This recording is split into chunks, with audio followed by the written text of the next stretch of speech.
Rotogrinders, Dean here, Dean78904. That is my daily fantasy handle. Hopefully it's somewhere creeping in the top. I'm taking down some tournaments this evening on the Fanduel, on the DraftKings. Coming off a nice little night last night. Not as good as Kristi. Kristi will be on later in the show. She took down the rally, I believe. Or if you want to get all technical, I think she's chopped it with somebody.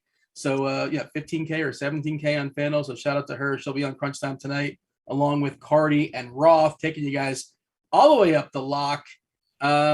Yeah. Hey, Andre, before we kind of dive into things, we have to heat conversation, right? I suppose we got plenty of time. We're here for an hour and a half.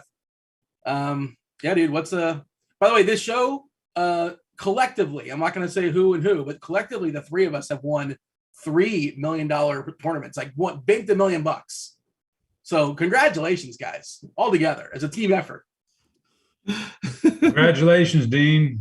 Good. Congratulations. You're tearing it up, brother. I'm still waiting. We pulled that all together. Is that not how that works? I'm still waiting for the check to clear or bounce chop. Is that not happening? That's unfortunate. Well, 3's pretty good though. 3 is definitely good. 3 is also a good company to have. I think with the Miami situation, yeah, Bam Adebayo has been very disappointing.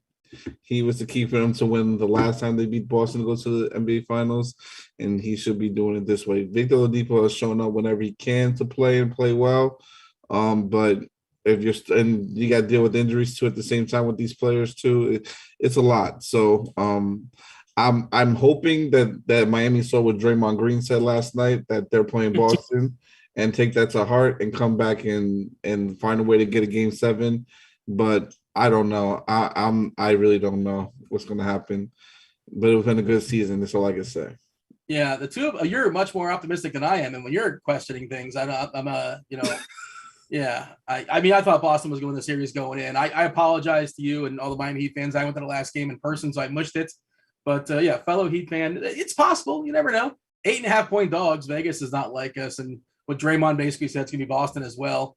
But yeah, I mean, it was. 6 for 40, 6 for 41 from 3 last game. Jesus. That's bad. That's really bad. And, Yeah, bad for my parlays, too. Like, sorry, guys. These single game parlays, I know I've been putting out these lottos. These games have been difficult to track and figure out because either a blowout or it's a close game or someone just gets injured or doesn't perform well. I'm going to get it right, though, one day. I'm probably going to set up this last game and wait for the finals to cook up another big lotto parlay. I love Bam too, but I would love for him to just develop a 3. Like that'd be just incredible. Or yeah, like you said, be a little bit more aggressive sometimes. Come on, Dean, man, ain't developing no 3. What do you mean? Andre Drummond at least tried. Like, let me tell you, Bam is struggling this series. I can tell you why Bam's struggling this series. His name's Robert Williams. Like that dude is a monster, man. Under there, you got to watch out for Robert. But there was an interesting. I heard some interesting chatter on Twitter a couple of days ago because Joel Embiid was just kind of out there tweeting, doing his thing, just stirring things up. Question as 2 Heat fans: Tyler Hero, Bam Adebayo, maybe even a draft pick for Joel Embiid. Would you do it? Would you pull the trigger? Go first, Andre. I probably would because I know that Joel's going to play 100% and give his all. I have no question about that. You're risking, I know, the future a little bit, but Miami's always been able to bounce back, so I would do it, yeah. Yeah, I don't know, man. Embiid feels like a really old 28. Is this kind of my issue with him? Like, I just don't – you never really know how to predict injuries and things like that, but, like, if he's going to be healthy for the next 4 or 5 years, I think he's better than Bam. more versatile offensively. I love Bam's defense, obviously. Hero, he's fine. Like it's like a 6-man in what he is, and he's not necessarily efficient. I don't think that'll be a huge loss. I like Hero, but I don't think it's a huge loss. I don't think he's that meaningful. Although we really could have used him last game, Andre, because it couldn't have been any worse than Lowry, who's probably hurt, I assume. He's been playing with the injured hamstring since the second round. Like, I think he needs to sit out because I think he messed up the whole flow a little bit of the team too. But that's a whole nother situation. I can get into this and talk about this all day. We got to talk about baseball. Yeah. Shannon saying it. I just missed this, by the way. Apparently Ryan Pepio is 9.9 on DK. I didn't seek out Ryan Pepio's price, but good Lord, that is pretty hilarious. What's up, chat? Do hit that like button, do subscribe, turn on those notifications. You got myself, Andre, Chopper, talking to y'all up to about 620, 625 or so. We're going to yield to Roth, Kristi, again, coming off a big night. She just crushes over there in Fanduel. And DerekCarty, CEO of the Bat, taking y'all up to the lock time. Chop, what do you have as far as, today? It's big boy slate. It's Friday. We're not messing around, right? We got 13 games. We got good pitchers. We got some good offenses. We don't really have like an amazing pitcher and an amazing spot, but we also have some really heavy chalk, especially because price is just sort of dictating it. So we'll talk about John Gray. Good matchup, and he's super, super cheap. He looks really interesting as an SP2 on DK. You can roll him out on FanDuel as your a la carte guy and basically get all the offense you want. Chop, give me the overview as far as this slate. What are you seeing? 13 games. It's about split. It's about split down the middle again for me. It's an interesting slate where you got like the top half is like a bunch of good pitchers.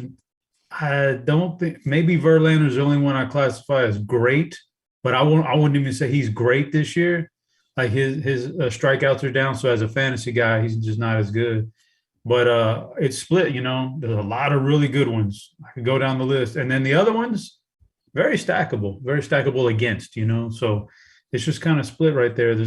It's weird. There's not much middle ground there where I'm not looking at a lot of guys going, I could play 20% stacks against him and I could have him for 20%. Like it seems like a pretty direct cutoff point there. So it'd be interesting.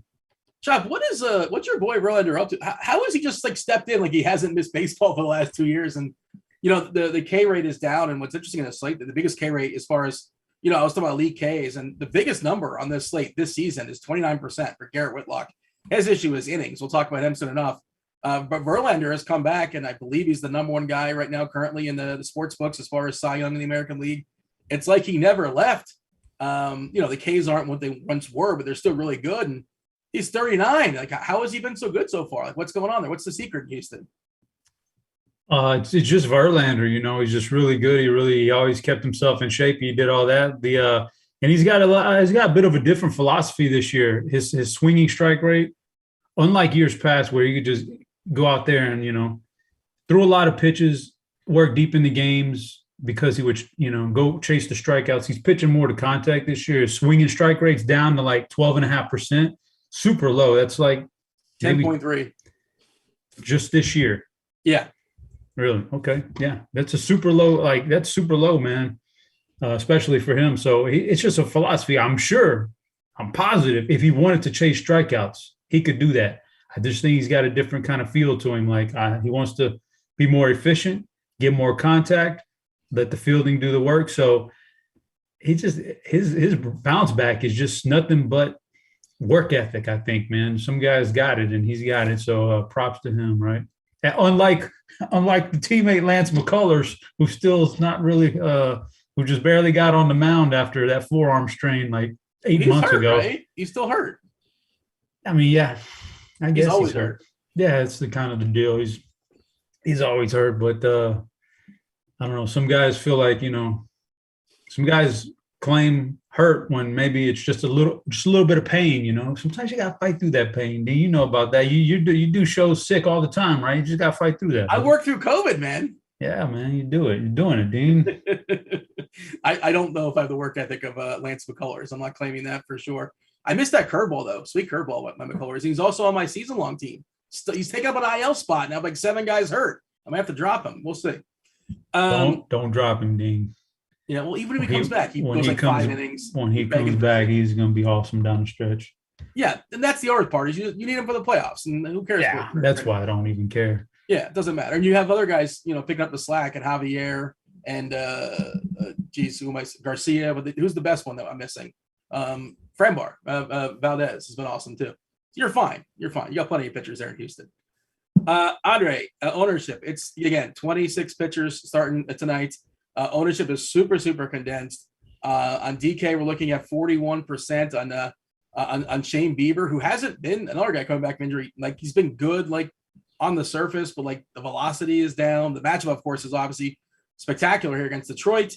Manaea a little bit overpriced, but good matchup there against Pittsburgh, pretty inept offense as well. And you have John Gray, for some reason, like not amazing, but facing Oakland, good ballpark, suppresses Ks, but good for run prevention. And it's a terrible lineup. He's 5-5. And then there's Verlander and a couple other guys that we'll talk about as well. But it's pretty condensed here, Andre, as far as the pitchers and ownership. And what are you going to do with that? Basically, is sort of the question. DK, Fanduel, whichever way you want to answer that question. I'm just going to pretty much. I'm playing more so on DK tonight. I'm going to pretty much like play like the top guys. I'm not going to sit there and try to get like fancy and all out of the ordinary here. I like Shane Bieber in the spot against Detroit. I feel like a 9K too. That's just a perfect price from them. So I'm just gonna probably pay that. I don't know how much I'm gonna get to him because I do also like. I'm gonna get a decent amount of my note, but I also do like. I'm trying to spend up again to like a guy like Verlander or Manaea just to be a little bit different. And I don't even mind some of these other, like a few guys at the bottom just to get over the John Gray chalk. I know he's going against Oakland, but like you said, they suppress a little bit case in the park there. So he's just too cheap, and I understand that. But there's a couple guys that I think I'm willing to swerve a little bit, get different, and see what happens and take some shots. So you're focusing mostly on DK at Chop. I assume you're focusing mostly on Fanduel. Is that correct? That sounds good, Dean. I'll do that for you. Well, no, I don't want to force it on you. You can play whatever you want, man. You're aware of Blender. He gave you permission. I'll do that for you, Dean. I'll focus on Fanduel. So, by the way, I saw somebody in chat say that apparently you were lurking. You almost took down the 777 last night on Fanduel. Is that correct? What was this? Was this like a big T victory lap, or is this like close to the end of the session? I didn't post anything. I guess the man was watching scoreboard and saw it, and yeah. Okay. The last that eighth inning Chris Taylor home run pushed me back to 19th. I was there. But if we just go like 3 and out, and let's get the game over with, then I'd have been good to go. But Chris Taylor got me. Is that the one Kristi won? Is that the round 777 or is it 999? She won it. Oh, you can yell at her. You can tell her how upset you are. I'd rather yell at Davey Johnson for leaving Chris Taylor in that game. Well, that was a weird. But so you saw that both sides of that game, I think, had well, you can't pitch it for everybody, Chop. That's part of it, right? Was that against one of the like the shortstop throwing base? Who came in? Somebody came in for Arizona that wasn't a pitcher. Can't remember who it was. You know what? I don't know. I don't think he hit that off of a pitcher. If he did, that'd be. I'm disgusted now. I'm even more disgusted. but I don't think it was off of a pitcher. I mean, I'll tell you, if you had Gavin Lux, you'd be upset because so it was interesting last night. We saw Xander Bogaerts take a 3-2 pitch that was like a couple inches off the plate, like down or up like 15, and they called him out, and that was probably right. But Lux, they called him out like 4 or 5 inches off, inside, almost hit him, and they called him out because they just had mercy on the game. And Betts, I believe, was on deck because they were out of pinch hitters, I think. So yeah, did you have Lux or did you have Betts? Because that could have got ugly against like a shortstop or something. The thing about that time of night, Dean, when it's the last game and it's the last few innings, honestly, if you got a guy like Betts and he's done well, or Freddie Freeman in your lineup and he's done well, like the guys right around you, lurking ahead of you, they got him too. So you're not making up any ground if Betts does anything. You got to have somebody unique. For me, the most unique guy that could have gone off in those last couple innings would have been Bellinger. But yeah, I had Betts, but it wouldn't have mattered. None of that would have mattered because everybody around them stacked like 4 Dodgers anyway. So they all had the same guys. Bellinger got a 2 RBI single off the shortstop in the ninth, by the way, just so you know. So you crept up a little bit. Yeah, that got me. After Chris Taylor knocked me down way back to 19, that one got me back up to 12. But yeah, I could have just no Chris Taylor, just relax, take your 3 strikes, sit down, be done with the game, and Chop is a lot better position today. Chop can actually afford to pay the electric bill.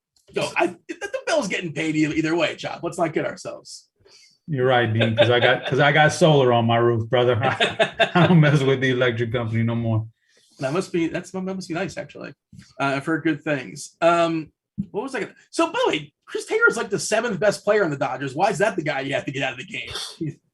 He's not old. Like, why? Well, you got to pinch hit for Chris Taylor. No, I'm saying They sat down Turner. They sat down. Was it Freeman? I think. Yeah, whatever. Doesn't matter. Hey, this is yesterday's slate, Chop. Now we're back to 0. Whatever happened yesterday, congratulations. I didn't bring it up. You brought it up, sir. Well, no, the chat. I'm here to talk on behalf of the chat. And somebody in the chat was saying you were lurking. You were winning the 777, and then we got Kristi later who took it down. So it's relative, I suppose, to the conversation. All right. So Chop, you're going to be playing FanDuel single entry stuff, and we're seeing as far as ownership, it's kind of sort of somewhat reflective as the DK ownership. Obviously, you're only rostering one pitcher. The ownership's going to be less because you're chopping up 100% as opposed to 200%. How do you feel about like chalk Bieber? I don't love it, but I'm going to play some is sort of my take. What do you think? Yeah, I'm not as much as far as pitching. I'm still going to have some Bieber, even though he's chalky. I'm still going to have some Bieber. Manaea should be right there behind him. I'm still going to have Manaea. Like if we're dealing with a hitter that's just way too chalky on a 13 game, so that's a different story. Pitcher though, I still kind of want to get a piece because I'd still classify him, if we're going to tier these guys up, he's still probably in the very first tier. So I don't want to go no Bieber. Pitcher, I can get away with a little bit of chalk. If it was a 30% hitter on a 13 game slate, that'd be a different story. But I could still take some Bieber though. If not Bieber, where are you looking? Man, you name it, Dean. They're all over the place, man. Manaea is fine. Verlander's good. We talked about him. Woodruff is okay. I don't mind this matchup. There's John Gray. I love the matchup with John Gray. Sometimes he gets himself into trouble, but I love the matchup here tonight. And you got some good pitchers lurking after that. Manoah, tougher matchup, but the Angels are tricky. Once you get past the very top of that order, you can do some damage against the Angels. So I'm okay. And I think they got isn't Taylor Ward hurt or something? I don't know if he's in the lineup tonight or not. He hasn't been in the lineup for a while. Let's see if we happen to have an Angels lineup. But if he's out, then that knocks out one of their really good hitters out the top too. So you got that going for you. And interesting, there's other guys down there that are going to get a lot less ownership, almost no ownership. A Garrett Whitlock kind of guy. Like I love the matchup here. You mentioned it. He's got the highest strikeout rate this year of anybody on this slate. The problem is he gets blown up sometimes because he loses control. So if you get a game where he's got some control, and a game against Baltimore should be okay, his guy could blow up the slate at less than 5% ownership. So there's lots of ways to go. Let's just say that on the Bieber thing, if he's 30%, I'll be way underweight on a Bieber. And I'll go. I like to spread my pitching out on FanDuel between depending on the slate. I like to take several of these guys and take my stacks or whoever I'm going to stack and make sure I have my good stacks with Verlander and then rerun it and have some good stacks with Bieber Manaea because you never know which one of these pitchers is going to go off like that. So you might get Ohtani out of the Angels lineup as well. He left. They say he has a back. I don't know if he left for that reason because he basically was at his pitch quota anyway last night. I don't recall if he got pinch hit for, but he is listed as day-to-day. So you might get an Angels lineup today without Ohtani and without Ward for what it's worth. And Manoah is awesome and he's fully priced. And we know how ugly that lineup can get for the Angels if their front half is missing. It will basically be, Trout, Walsh, Rendon, and then, a bunch of more or less nonsense. Let's talk about John Gray. Let's have that conversation. And I don't know, is he as important on FanDuel? I don't think so, right? As useful, I guess, is not important. 7-1 on FanDuel, Chop. So therefore, he's 8% owned. On DK is where the price is really kind of popping at 5.5K. The ownership reflects at 36%. How many lineups you plan on making tonight, Chop? You know, well, are you running out a whole bunch like you did last night? I assume you did. 150, Dean. Just give me the 150. 150. All right. 150. Yeah, why not? So It's Friday. Let's splurge a little, Dean. let's have a good time. You save some money on your electricity. Yeah, let's do it. Do you know, like, so when you run 150, by the way, we should tell the people actually, and you can maybe talk them through this. Today, tomorrow, Sunday, all 3 days, the lineup HQ tool that you see on the screen, producer Steve is showing off. It's got the ownership stuff on there. It's got the projections on there, the floor, the ceiling, the points per dollar, the plate IQ rankings, K projections, umpire data. I'm not going to read everything off for you, but everything's on there. The Cheese's conviction plays, Notorious conviction plays, Boggs, Tuttle. Everybody's got their plays in there highlighted. That is free. You guys can use that. I'll go ahead and drop the link in chat. Or, I see Devin lurking. Devin could drop that link in chat. Let the people see and use the lineup HQ tool. And I assume, Chop, you're not building these by hand. You're using the lineup HQ like lineup builder, maybe the stacks filter, where you can click and say, hey, I want 4-4, I want 4-3, or I want 5-3 if you're playing on DK. How many pitchers are you using tonight in that pool of 150? Do you know where you're at on that? Yeah, I definitely don't build 150 lineups by hand. That'd be ludicrous. I can't do that every night. But you have a talent. I mean, I could see. I'm not going to use 14 pitchers, but I've identified 14 that are usable to me. So okay. But out of that, I'll probably end up using I want to say 6, maybe 7 pitchers and run it from there. But right now, yeah, I'm stuck on a big number because it's a big slate with some really quality guys and some good matchups. So yeah, that's when you got to it's a process. You just got to narrow things down. And then the good thing about baseball, once you get everything in order, like a lineup HQ, you just it's real easy. You refresh, get your latest projections, and then boom, you can literally build 150. It takes 30 seconds to push the button, get them, download the CSV, upload to Fanduel, and then you're donezo. And then so I can wait for the very last lineup to come out and have all the confirmed players in there and all that good stuff. So it's a good deal. How much do you use that the quick stack option as far as like, and also you can say I want 25% stacks for the Dodgers. I want 25% mini stacks, but whatever team you want. It's really and I've started doing this year. Like I haven't done that so much. I don't really use these tools, but every once in a while, I'll get frisky and like run 150 or just 170, just kind of see, dip my toes in the water. But that's not really my lane. But I want to get out of my lane sometimes.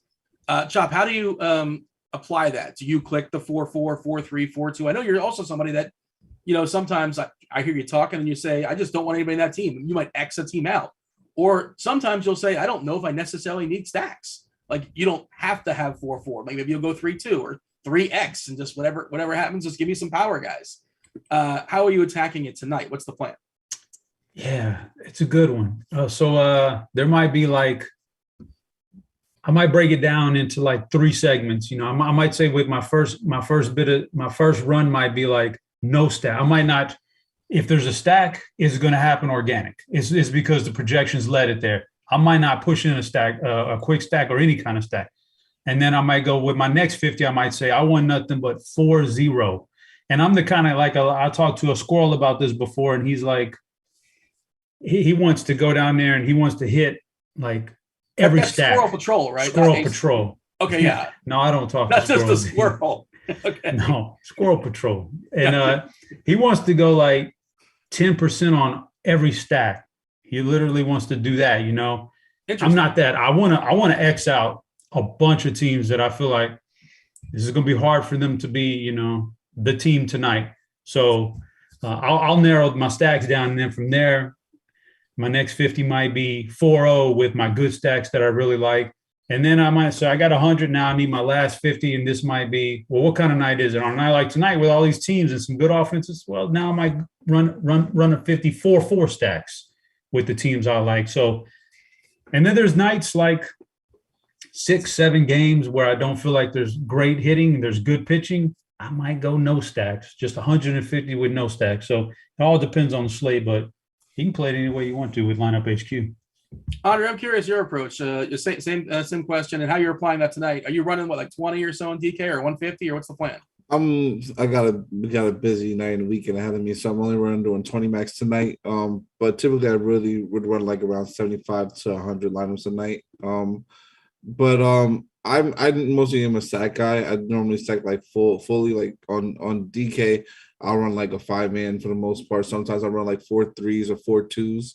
Depending if it's like a smaller slate, like on a like Chop said, like on like an 8 or 7 game slate, I'll run like a 4 to include 4 3s and 4 2s. But like on tonight on this type of slate, strictly 5-man stacks, and then running some one offs on each end. But majority of them are going to be like a 5-3 or a 5-2. And on the same thing would pretty much like apply to FanDuel, but obviously with the 4-man. So I run like 4 3s over there. Some 4 4s. 4 4s is not one of my favorites to go with. So I always like to have like that third option, have that third hitter from another team, typically. Yeah. So I typically will run like probably a low percentage of 4 4s, but some 4 and then high 4 3s, 4 2s, and then some 3 3s. Like I said, on like a 7-8 game slate. Do you ever like click like the X out the 9 hitter or the 8 hitter or 7 hitter? Or you just kind of like, you don't do that stuff? I do that. Well, I do that on like when I normally start off, I go through the whole thing, go through all the teams and see what I like, what I don't like.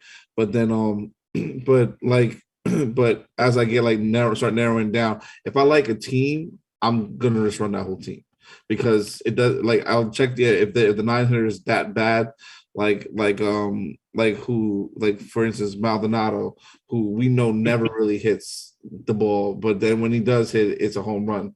And that's like once in a blue moon. I'll normally will X him out unless I feel good about him that night. So guys like typically like those, if I know that they don't hit well or hit often, I'll X them out. But if they do, if they hit a little bit, like into my liking, I'll keep them in there because it gets your stacks different. A lot of people don't run back half the lineups. Everyone wants to run the top half of lineups. So my approach has always been, for the most part, is to run back half lineups and mix in with some of the top half a little bit. And it pays off and I end up winning. Yeah, you can click like the only in stacks, the OIS button as well for guys like Maldonado, right? Yes, I do that sometimes too. Yeah, that's a new feature we got this year, and that's been very helpful. All right, checking back as far as some pitchers. By the way, I see in chat, Kirkwood apparently has got a 22-1 ticket on Boston. Yeah, Boston, like middle of the season, people just kind of like they've been. Man, that's I don't know how much he's got on there, but he's gonna have to electricity paid for as well. I'm rooting for you, Kurt, but if they win tonight, it's gonna be Golden State in 6, and you're gonna get Game 6 Clay, and it's gonna be ugly. Let me ask you this: does Chop probably has an answer to this? Chop, does Kirkwood does he hedge or is he not a hedge guy? You gotta hedge this, man. Kirkwood. You gotta hedge this. Nah, he's not. You gotta roll. Kirkwood is not a hedger. He's not a hedger. What Andre just said that Golden State's going to beat him, and then it's going to be a worthless ticket. So why would you not hedge? That's my opinion. But you don't hedge. You never hedge. You ride your bet. What do you mean you never hedge? Just never hedge? Oh, give me like 60% profits, whatever. I want to maybe I'm a little. I mean, if it was like really really life altering money, one of those kind of things, maybe yeah. Like if I could insure myself like a $500,000 profit for sure, but I mean, if you're talking about like, I mean, I guess every man has his threshold of what would be changing, for him. So, but yeah, Kirkwood's not hedging anything, and that's gonna be a fun series, man. If it happens, I mean, you never know. I think Miami's a little banged up, so I think Boston's gonna give up. Yeah. But that'd be a fun series going to St. Boston because, Boston goes from some pretty good defenses, Milwaukee and Miami, but the offenses really struggled on those two teams to a defense is not nearly as good, but an offense that can finally put up some points in Golden State. So that'd be a fun series, man. All right. Well, I'm team hedge light. I mean, not always. Everything's case by case, obviously, but you got 22-1. You have a lot of wiggle room to make yourself a nice profit, if nothing else. But all right. And knowing Kirkwood, the way I know him, I don't think he's hedging. He doesn't seem like the kind of guy that hedges. All right. Back to the slate. We talked about Bieber on DK. He's got a 41% ownership, big old number. Manaya at 36%. He's another guy that he throws a lot of pitches. And Bieber, he got beat up a couple of games ago against Toronto, but in 4 of his last 5 starts, he throws 100 pitches, which is really, really nice. Manaea is another guy who can throw 100 pitches, which is really, really useful. Verlander, I was looking at pitches per game, like 91 or 92, which is a pretty good number. And that's kind of what separates, and kind of Chop was talking about this, Andre, Garrett Whitlock, great Ks, but you're begging for 5 innings. You're begging for 5. And if you're on Fanduel, you're almost definitely not getting that quality start unless he's incredibly efficient. You don't necessarily need it, but it's nice. And then there's a guy like Jeffrey Springs, who's facing Andre, your Yankees. I mean, you got to squint really. Those are your Yankees. You see the guys wearing the jerseys today. It's really, really rough. You lost Donaldson. You lost Stanton. Matt Carpenter, you got off the street. He's now batting 5th, left on left versus Jeffrey Springs. That's a rough lineup there. I know you have Judge and Rizzo, sure, but Andujar, I think, was in the minors. Do you like Springs at all, Andre? I had those are 2 pitchers that you mentioned. Those are the 2 pitchers I'm using today to get off a little bit of ownership of John Gray today. I like Springs just for a little bit because you said with the Yankees lineup, I think he has the potential to get some strikeouts there. Since mostly that those guys in the top half of the lineup, I think, are high strikeout rate a little bit. But I do like Whitlock a lot more. Obviously against Baltimore, a weaker lineup like that, and his K rates has been pretty good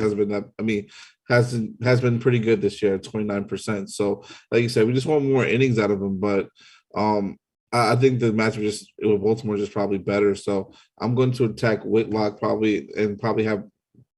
I'll say just as much. I want to have just as much because on DK his price is 6.8, so that's a little high compared to John Gray being 5.5. But I kind of want to have at least maybe if not at least matching John Gray's ownership when I'm going to re-rostering him. Maybe at least playing double Whitlock because I just love the strikeout potential that he can get into here against Baltimore. Even in, like you said, a short amount of innings, he can go. I think he can strike that upside and have a good game because we saw Springs do it in 5 innings last. Was it? I think it was 5.5 innings against Baltimore last time and put up 27 DK points. So it's possible. It really is possible. So I think I'm going to take my chances with Whitlock here. Yeah, Springs has worked his way up to 80 pitches. I don't know if that's like going to get stretched much beyond that. 80 pitches last time out, 76 before that, 57 before that, 31 before that. But, he doesn't seem like a guy they're going to let him go too long. And he went 5 2/3 and was awesome. Like 7 strikeouts, 1 hit, 4 walks. That's kind of an issue. But, that's sort of what you're begging for to, and the matchup's pretty good, obviously, against New York because that New York team is, it falls off really quickly, obviously. Mm-hmm. Did you have a take there? You were talking about to Chop like 12 or 14 guys in your pitcher pool. I assume Springs is at least in that pool, right? Love Springs tonight. Love Springs tonight, Dean. Just got to look at. So he's a left-hander, and he's got that good, a fastball changeup mix. That's his primary thing. And I just feel like I look at that Yankees lineup, and being a left-hander, you're automatic. I know Rizzo's good technically against the lefties. He's got some good, but still, it's still not an advantageous matchup for him. And then you got Gallo down there, like lefty on left. That's got to be an easy 3 Ks for the man right there. So, really, I'm really not worried about Judges. Is a little bit troublesome, and maybe Gleyber Torres. Other than that, I think he can get through this lineup. You said he's steadily gone up in pitch count to where he hit 80 last time. I think if he matches that mark or beyond, that could get him through quite a few innings. The stuff, very good, 17% swinging strike rate this year. And a small sample size, but the strikeout rate is really high. It's like top 5 on this slate anyway. So he's definitely a guy I want to play. Who else is worth talking about as far as pitchers that we haven't really focused on?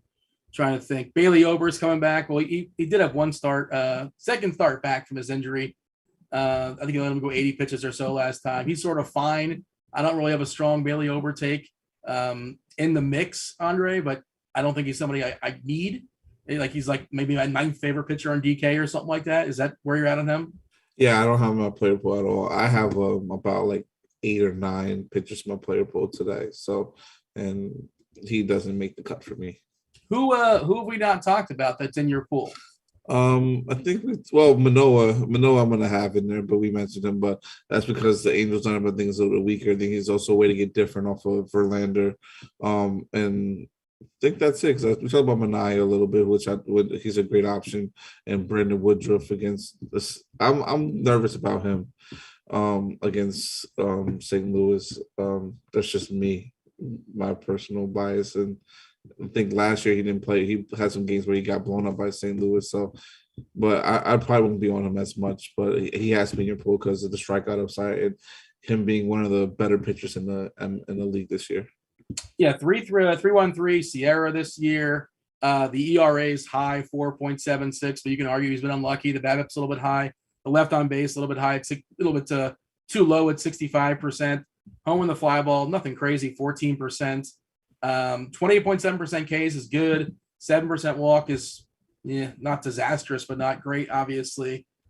That St. Louis team, it is a bunch of righties. We'll say that's going to be squaring off against Woodruff.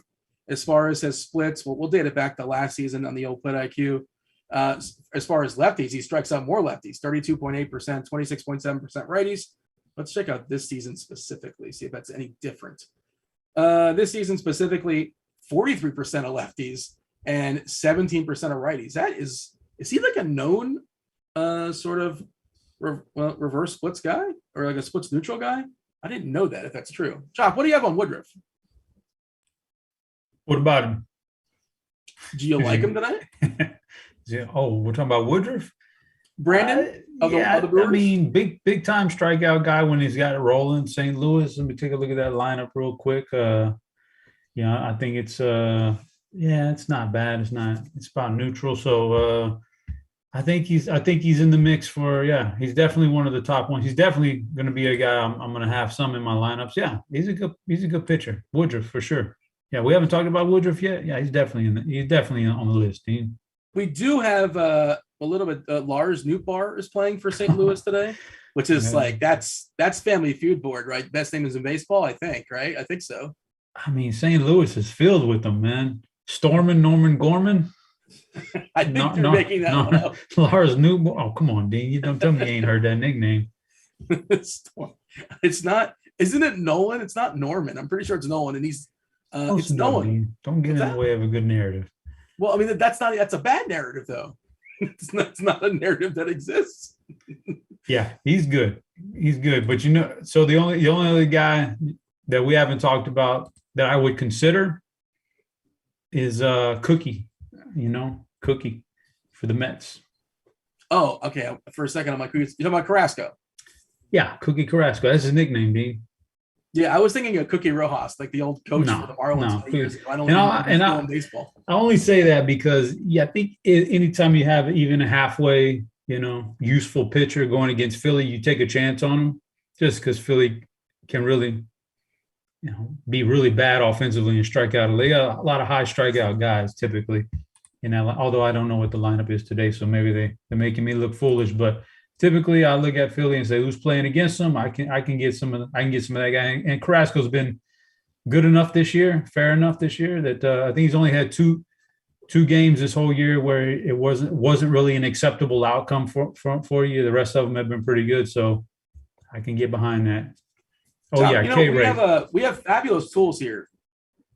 Oh, go ahead, producer. Yeah, there is some potential weather. What's Roth say about that? So the weather page, it's yellow green, and Roth's going to be on later. He'll give you guys an update, obviously, and he usually updates it on his article around this time, or maybe he already has updated. I'm not really certain. I'll go ahead and drop this in chat for the people as well. Yellow orange in Washington, yellow in Detroit, yellow green for the Mets, green yellow as far as Boston. And again, he'll be on less than about an hour or so, and give you guys a better update with more clarity. But Chop, you were talking about, you don't really know about who Carrasco's facing. We have a starting lineups page here at Rotogrinders. There's a Twitter account that tells people what the lineups are. You go to Plate IQ, it tells you. I'm looking at Plate IQ, Dean. I had to rush and get on the show. The lineup wasn't there earlier, so now I'm looking at it. Now I'm seeing Hoskins, Bohm, Schwarbs. Yeah, these are some high strikeout guys typically, like I thought it would be. So, boom, let's play some Cookie. Let's get some Cookie going. I see some names being thrown out there in chat. I'm gonna do our, as far as what about this pitcher? What about that pitcher? And we'll do our best to talk about all those. I saw what about Dakota Hudson? I think they're asking about. I mean, he's really cheap. I'll say that. But Andre, I'll ask you. He's 5.4K. What about Dakota Hudson? No. I'm playing a little bit of Milwaukee today. No. Yeah. I can't endorse it. It's not like pitching is. I know we don't have like elite.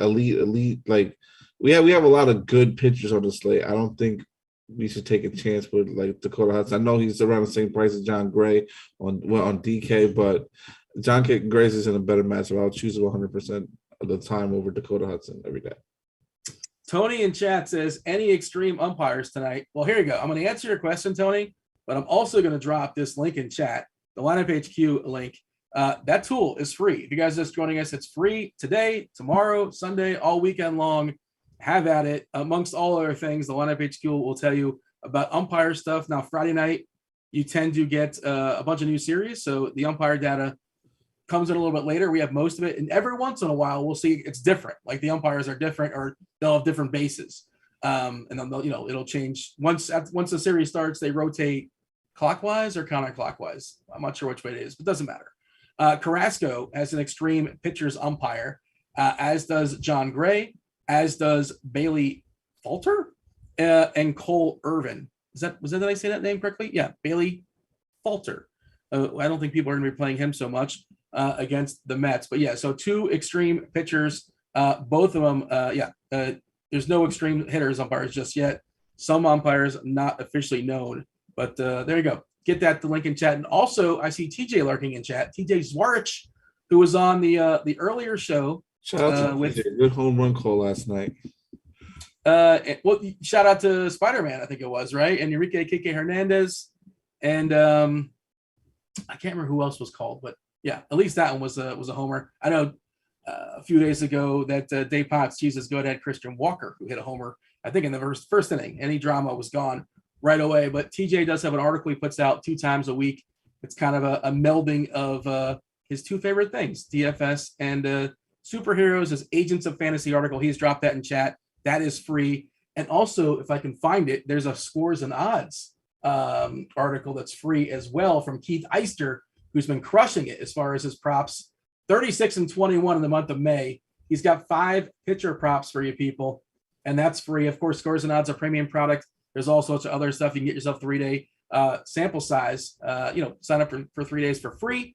Get your toes wet, or you can just check out this article from Keith. I'm going to drop that in chat for a second. Andre, you're in a legalized state. Do you happen to have any player props you like tonight? I haven't actually had a chance to look yet. So I'll have them up right after probably within like 10-15 minutes after the show tonight. But yeah, just stay tuned for that. Yeah. Here's a couple. I'll give you a couple, and then you can click the article for the rest. But what do you think, Chop? Bieber over or under 6.5 strikeouts tonight? Over. That is the lean for Keith as well. Yeah, sounds good. Over. Dynamite drop in. He said, yeah, it sounds good. Over. He's got Woodruff over at 5.5 as well too, and of course these numbers change. I saw as of his article, he had Manaea over 6.5, and it was plus 115. And I was looking at the specific book he noted, and it changed significantly. It was minus 130. So you got to be quick on that stuff too. Obviously, when you see a good player prop, you got to pounce. Chop, give me your summary as far as arms today. Arms, yeah, I've some really good ones, some really bad ones. I don't know, I hate the summary, Dean. You always put me on the spot, but it is. I just tuned in right now. I want to hear Choppers. Give me 30 seconds on your favorite pitchers tonight. Who you rolling out? Yeah, there's a bunch. There's 30 seconds, not enough. I like a lot. Like a minute.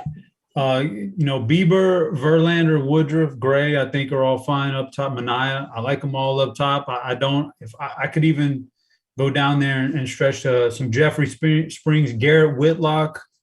Those are guys in the next range I would go to.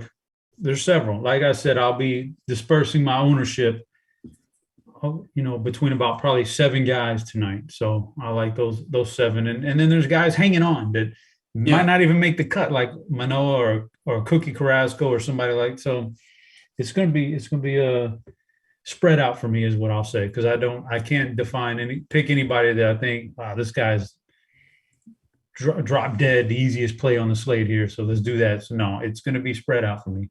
Follow-up question. Is there somebody you're taking the biggest stand on when you're looking at whether our current projection ownership is, as far as you're going to be well overweight or well under? Is there somebody you're sticking out just like, well, this is too high or that's too low and I'm going to gravitate towards it? Looking at what I see right now, I think it's the Jeffrey Springs on FanDuel.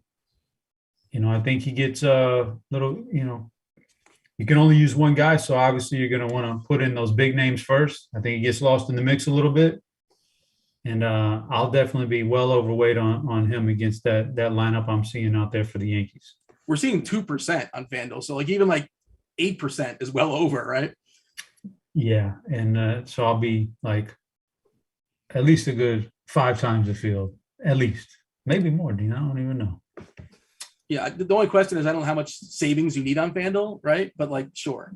I haven't locked anything in as far as my teams, but he's in my pool if I need him. Well, that's all relative, Dean. If I'm stacking, that's the thing is when you stack, you don't really need the savings, because you could take a stack and you're going to have guys within a stack that you're going to take that are just cheap, and 4th, 5th, 6th options on a team are just going to be cheaper.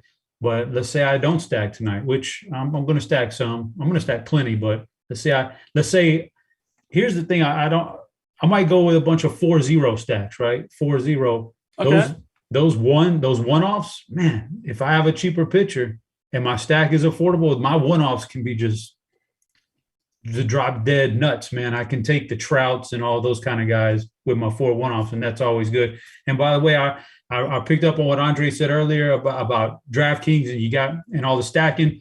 I agree. On DraftKings, on a night like tonight, you probably see me nothing but 100% 5-man or 4-man stacks, something like that. But on FanDuel, it's just a little bit different. You just don't have to stack. Like the scoring is set up in a different way too, where stacking really isn't that imperative. I get why people do.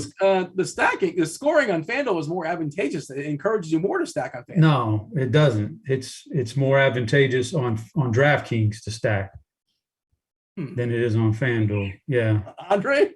I stack both sites, so it doesn't bother me. Most people do now. Most people do stack both, but you don't have to stack. It's like Kirk on Yahoo. Like he never stacks, or I don't know if he does anymore, but he never stacks because you can go out there and it just doesn't. It's not just because you're getting more points for your pitcher too, Dean. Just because you're getting more points doesn't necessarily make it more advantageous to stack. Well, no, I'm just thinking about how on DK, you get a hit, a single, it's 3 points. You get a run, you get an RBI, it's 2 points. On FanDuel, the correlation, you're getting hits, you're knocking your guys. You're getting 3 points for the hits, 3.2, I think, for RBIs, 3.2 for runs. So, yeah, well, that's the thing is you're talking about correlation. Yeah. So the thing about correlation is, this is my motto, Dean, I came up with. It's only correlation if they score runs, right? So a lot of people are just stacking a bunch of teams that aren't scoring runs. So that's why I limit my stacks down to teams I think are going to score the runs. And then plus on FanDuel, I don't know, the home runs matter. So I want to go out there and get guys that can hit home runs. This is what Kirk Dees taught me, and he's the master here. So just get you some home runs in there on FanDuel. Home runs are good. Kirk Dees, he cracked that code. Yeah, home runs are good. We don't need to stack a bunch of singles, Dean, and take that chance. Now, 13 game. See, the reason I would stack is not for the correlation. I don't think I've ever thought about stacking for. And I might be way off on this. So maybe I'm wrong. But I've only stacked because I look at a game and go, all right, there's a spot where if I'm stacking, I want an anomaly performance out of an offense or a pitcher.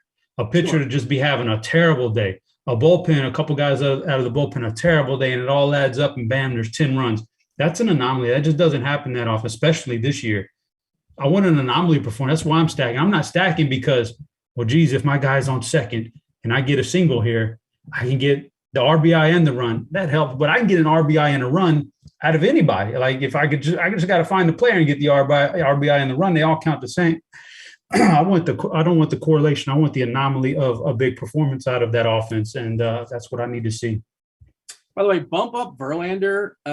Jesse Winker, the flirter, is not playing. He was a late scratch, so now the Seattle lineup is Frazier, France, J-Rod, Crawford, Suarez, Lewis, Trammell, Raleigh, and Haggerty. And the back half of that lineup is just a plethora, an insane amount of strikeouts. Trammell, we're looking at 42% strikeouts in 113 game plate appearance sample against righties. Like, he strikes out a ton. He's got a lot of power when he hits it, but man, love to see him in there if you have Verlander.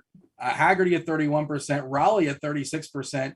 J-Rod's been great, but he strikes out a lot too at 30%. Of course, heavy contact guys in France and Frazier and Crawford, but collectively 26.3%. That's a bump up for Verlander as far as I can tell. The absence of Winker, like he should have been in your pool anyway. He's obviously just pricey is the tricky part there. Salary cap. We live in the world of one. Andre, give me your thoughts. Give me a minute or so, whatever it is, 30 seconds, whatever it takes for you to knock out your approach to pitching tonight. Sorry, I'm just trying to get back to it. Verlander, Bieber, gonna have a lot of them. Gonna be well over on these cheap guys like Springs and Woodlock, and mix in with some John Gray. I'm gonna have a little bit of Woodruff too. That's all. We got to run together. We got to get some stacks in. By the way, Chop, you're teaching the people in the chat. Showboat King says he's been playing the game the whole time. He's been shooting for walks. He's been rostering Max Muncy the whole time, and I'm wondering why he's not winning. But you know what? Catcher interference is the worst. Why do you get 0 points for catcher interference? You should get at least 2 points. At least get a walk. I want to talk to the sites about that. It's a very rare occurrence, but it is tilting when my batter gets he loses his bat for catcher interference. Nonsense. I see Kirkwood talking about it for some reason. Gonna talk the hitters in just a second. Our favorite stacks and things of that sort. Again, crunch time, taking you guys all the way up the lock. We're going to be yielding to DerekCarty, to Kristi, and Chief Meteorologist Kevin Roth will give his thoughts as far as what's going on weather-wise as well. You can see I'm buying time. I'm trying to find a page, and there it is. Do want to tell the people about Stat Hero. If you're not aware of Stat Hero, if salary caps are too confusing, if you don't want to play against Andre, if you don't want to play against Chop, here's what you can do. It's a unique fantasy sports platform that allows users to compete only against the house. You're playing against the house, not against millionaires, not against the apex predators like Chopper. You're facing the house and the house only in a head-to-head style contest. Stat Hero, they're going to provide a lineup. You just got to go ahead and beat that lineup and pick 'em style contests. Get you started with a promo code. That's Grinders, GRINDERS. What does that get me? A deposit bonus up to $250. 50% deposit bonus up to $250. Again, the promo code that is Grinders on Stat Hero. All right, Andre, your favorite stacks tonight before we kind of go around the horn, give our favorite plays at each position. Favorite teams, who you loading up on? I love Boston, but I'm pretty sure everybody loves Boston. I do also love the Dodgers, but I'm sure everyone loves the Dodgers too. But I'm gonna name some off the wall teams that are not getting looked at today that I'm going to be playing a lot of, which is a team like Milwaukee. I like going matchup against Hudson a lot, and Houston, which for some reason I love Houston every single day, but they're not getting no ownership. And today's the slate. I can see them breaking it and being the top guys on the slate. And then I also do. I kind of like want to go, even though I like Whitlock a lot today too. I love the weather in Boston, so I kind of like Baltimore a little bit. By the way, Angels lineup just came out. Ward is in it. Ohtani is not. Ward, Trout, Walsh, Stassi, Max Stassi, DH, Rengifo, Walsh, Velasquez, Lagares, and Wade. Dodgers is Betts, Freeman, Trey Turner, Smith is cleaning up, Justin Turner, Taylor Bellinger, Alberto, and Rios. Muncy, I believe, either went on the IL or they were talking about him going on the IL.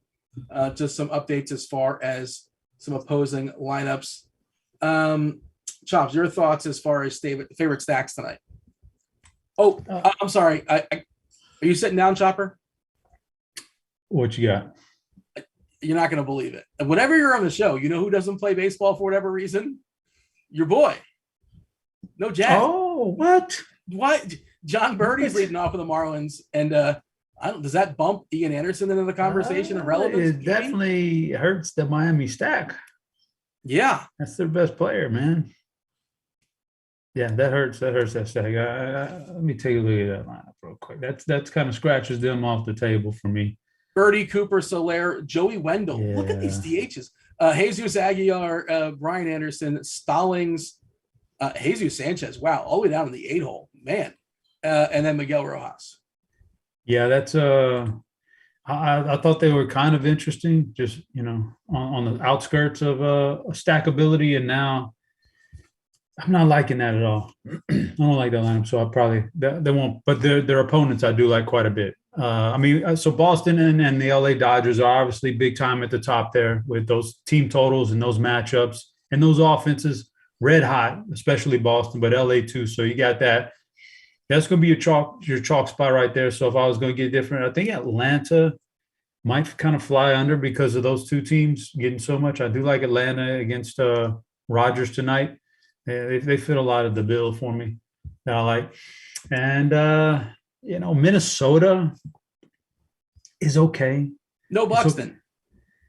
Yeah, no Buck, but it's okay. I don't think Buxton wasn't very hot anyway, man. He was pretty cold anyhow. So I'm not really too disappointed in that. What they do have tonight, is a matchup against Brad Keller, and I want you sitting down for this one. The BVP play of the night, Max Kepler, in the cleanup spot. So give me the sample size. A lot of people in chat, asking for the BVP play of the day. I got to go Max Kepler on this one. Sample size 16 at bats, Dean. But what stood out to me, 16 at bats. 0 strikeouts. He's never struck out against Brad Keller. So he's going to make contact. He's going to put the ball in play. He's hit him up for a couple of home runs, some extra base hits. He's got that going for him. But, that'll be my Max Kepler, will be my play of the day. I just like the stack anyway. So I think there's a lot of good things about it, even without Buxton. Are you sold, Andre, on this, the BVP play of the day, Max Kepler? I am, definitely. Max Kepler won me $1 million. So bang! Look at that, Dean. Be smirching Max Kepler. That man took Andre to the promised land. How was that a besmirch? Promised land. So we're gonna ride with him. There you go. A man does that for you. You never forget him. Nope, never. What did he do? Did he have like a 2? I know he had a 2 or 3 homer night, like in some point in his career. Is that when you caught him? I don't know. I just caught him. I don't know. I saw him hit a home run. I don't remember what. I don't know if he had a 2 home run. I think Max Muncy had a 2 home run night. That sent me over the edge, though. I don't know why I thought it was a Yankee stack. Was it not a Yankee stack? Or definitely was a Yankee stack. Okay, so he was like a good complimentary piece to a Yankee stack. Okay, yeah, makes a lot of sense. What else is going on? Yeah, the chat they're getting restless, Chop. They wanted to get your BVP play of the night. Is there any others, or is that basically all you got? You holding out some more? We're gonna go around the horn in a second. That's a good one right there. That's about you can't just be all up on the BVP. It's got to fit, Dean. It's got to all the things got to come together for you, and that one comes together. Job, what comes together for you when it comes to the catchers? I know you're playing predominantly on Fanduel. You don't necessarily have the roster one there, but there are some good options, obviously. Will Smith catching tonight for the Dodgers against Mad Bum. I did see the roof was open, by the way, for what it's worth, which we're looking at a 10 total. Even Arizona's got a 4.5 total, which is a pretty good number. Pepio in a small sample size has been pretty terrible for the Dodgers. So I like Varsho as well. He's just really, really expensive on DK for almost 5K. 3.3 on Fanduel is a pretty good price. Leading off, I don't mind him. But Chop, what do you have as far as catchers this evening?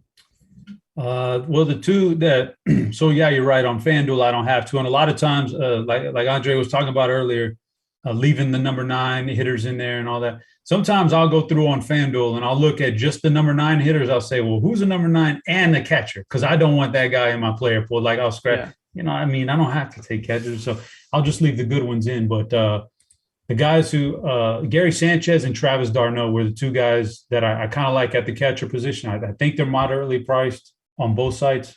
I have to pull up the DraftKings. But if I'm not if I'm on DraftKings and I'm looking for somebody to save a bunch of money, which you could punt the whole thing down to like bare minimum. Oh man. Yeah. I don't know, man. That's maybe No, I don't like that. I don't know, man. I might just go that mid range and go, well, Max Stassi at 3.8, but he's batting cleanup. Like, Yeah. you know, you can get a guy if you, but then I'd rather just take the two guys I mentioned, even though they're a little bit more expensive over there. But I don't know, man. Those are the two guys I like in the mid range.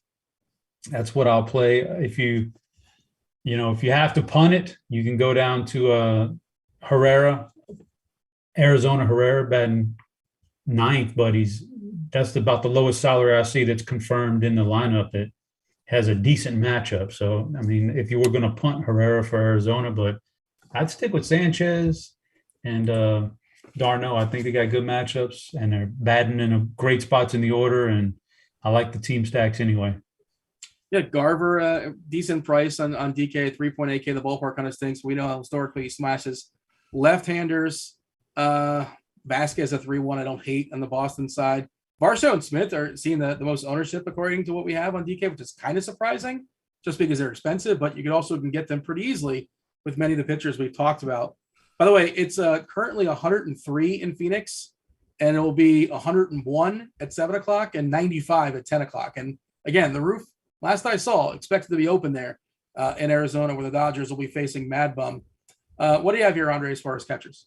Besides those two that you mentioned, obviously Varsho and Will Smith, I like Gary Sanchez today, getting a little bit of him. Mitch Garver against Cole Irving, if he's in the lineup, I like him a lot today as well. And I also do like getting to Omar Narvaez today against Hudson. Like I said, Milwaukee's probably like they're not going to be owned, so they're like my sneaky stack of the night probably. And obviously I'm going to say also Martin Maldonado going against Flexen, just because I don't like him. Sometimes I get rid of the 9-hole guy, but tonight he's going to stay in my player pool, so he's a good one as well. And Christian Vasquez as well. We got some boots in the ground. I saw in chat confirming the weather's pretty good for hitting in Boston tonight. The Weather Edge confirms that as well. Yeah, that's why I like Boston. I mean Baltimore a little bit, just because of that reason alone. Like, and we know Whitlock has been great all year, sort of striking out guys, but if he's not going to go that far, maybe they can get to him a little bit and he get blown up, but we'll see. But I'm taking my chances. Texas lineup just came out. There is no Garver. Jonah Heim there's some really weird DHs tonight. Jonah Heim is your DH tonight for the Rangers. Man, Joey Wendell, Jonah Heim, Max Stassi, just off the dome. Those are like some 4-hitters tonight, which is kind of weird, but hey, this is where we're at. Hey, Andre, give me some first baseman you like tonight. Shohei's not in the lineup, you said, right? Correct. All right, so let me get him out of there. Obviously anyone from the Dodgers. So I'm not going to even know him from the Dodgers, but I do like Freddie Freeman though. Vlad Guerrero, I think is a good option. No, we're not even talking about. I know the Mets game and Phillies game is a weather concern, but if you look on I don't know if you touched on Weather Edge, but I like using this tool and I know it's only an 8-game sample size, but it looked like it's like a plus 71% for home runs and total runs of like 4%. So getting a little bit of these Mets and Phillies guys, if the game plays, I think it's not a bad idea. So a guy like Pete Alonso, even if you want to use him as a one-off, I think is excellent. Reese Hoskins as well. You can obviously go with Anthony Rizzo. I don't want to pick on Manoah a lot, but if you do, I like Jared Walsh. Tonight, just in from a lefty perspective, going against Manoah, who's obviously pitching as a righty.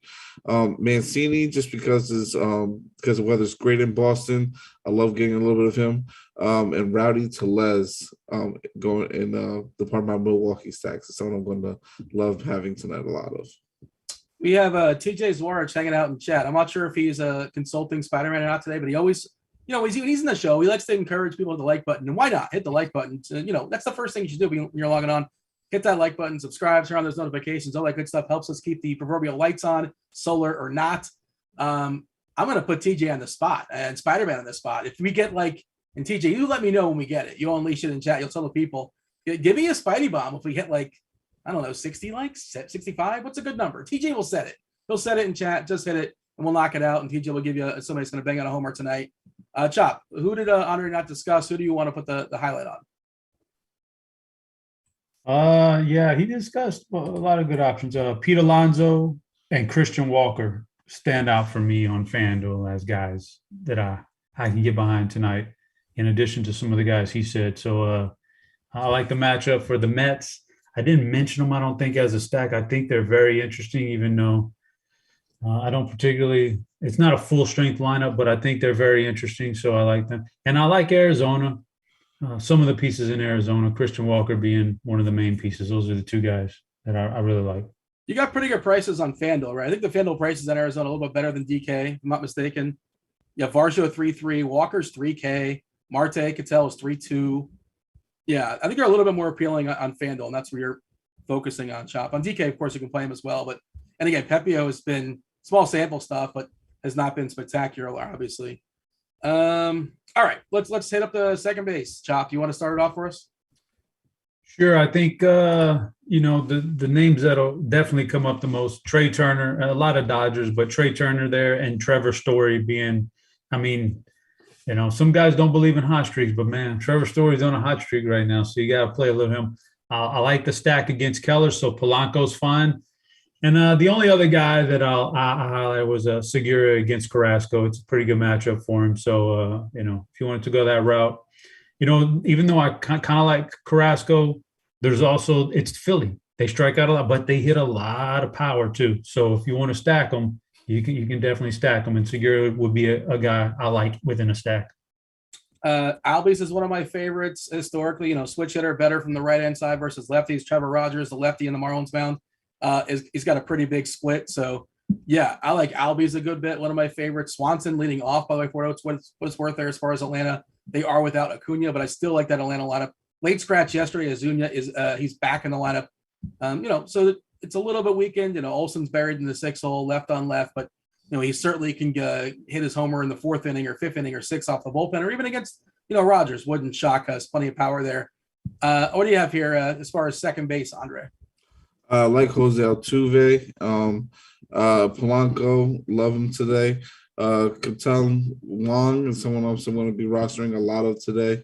I don't even mind taking a few shots on a guy like Brendan Rodgers today too as well. If you're running a Colorado stack, I think it's good, decent hitting weather there too as well. So I don't mind going there too. Yeah, when I was looking at the Angels lineup, thanks for pointing it out in chat. Ohtani's out. Also, Rendon. I was wondering why that Angels lineup looked particularly awful. They do get Ward back, so that's something. And of course, Trout is obviously really, really good. But yeah, Manoah's one of those guys that I like him a lot now. Like, especially as a contrarian play, because he's not going to be high on today. So I would roster, if you want more, I would roster a lot of him today. Yeah, so people are going to spend on of course, Bieber first. They're going to spend on Manoah first. And I think they're going to spend on Verlander first, right in front of all those guys in front of Manoah. Let's see what we have as far as ownership. I'm just kind of scrolling. We got 4% right now on DK for Manoah. And he's 10.2K. And again, basically the same price as Verlander and Manoah. And he's going to be distinctly cheaper and as far as ownership. So, I think you should be over that if you're running a bunch of lineups. That just seems way too low. And we know his K ability when he gets going. You like that one as well, right, Andre? Yes, I love it. Like I'm gonna have already a lot of them. I'm moving it now. Yeah, and again, Verlander got a bump. I think with the Seattle lineup, the absence of Winker and just the back end of it is just brutal, and has a ton of Ks lurking as well. Chop, hit us up with the hot corner, third base. Who's jumping out for you? Third base. Well, I'm not even going to mention Devers. I think everybody will be on that already. I do like Austin Riley, clean up against Rogers. And then the other guy that stood out for me was Manny Machado against Quintana. So yeah, I like me some Machado here. We got TJ waiting for that Spidey bomb. If we get 75 likes to the Spidey bomb, TJ will drop it in chat. But also he's busy arguing about Batman versus Superman. I guess is another debatable comment. Do you have a take on that, Andre? Who would win, Batman versus Superman? What's the take here? What's the? I don't know who would win, but I'm a Batman guy. That's all I can say. Yeah, according to TJ, he basically said saying that Batman could beat Spider-Man. That's like saying Zach Greinke is better than Jacob deGrom, which is, there's a lot of wiggle room there. He's not a fan of your Batman. Oh, I don't know. We have to talk, TJ.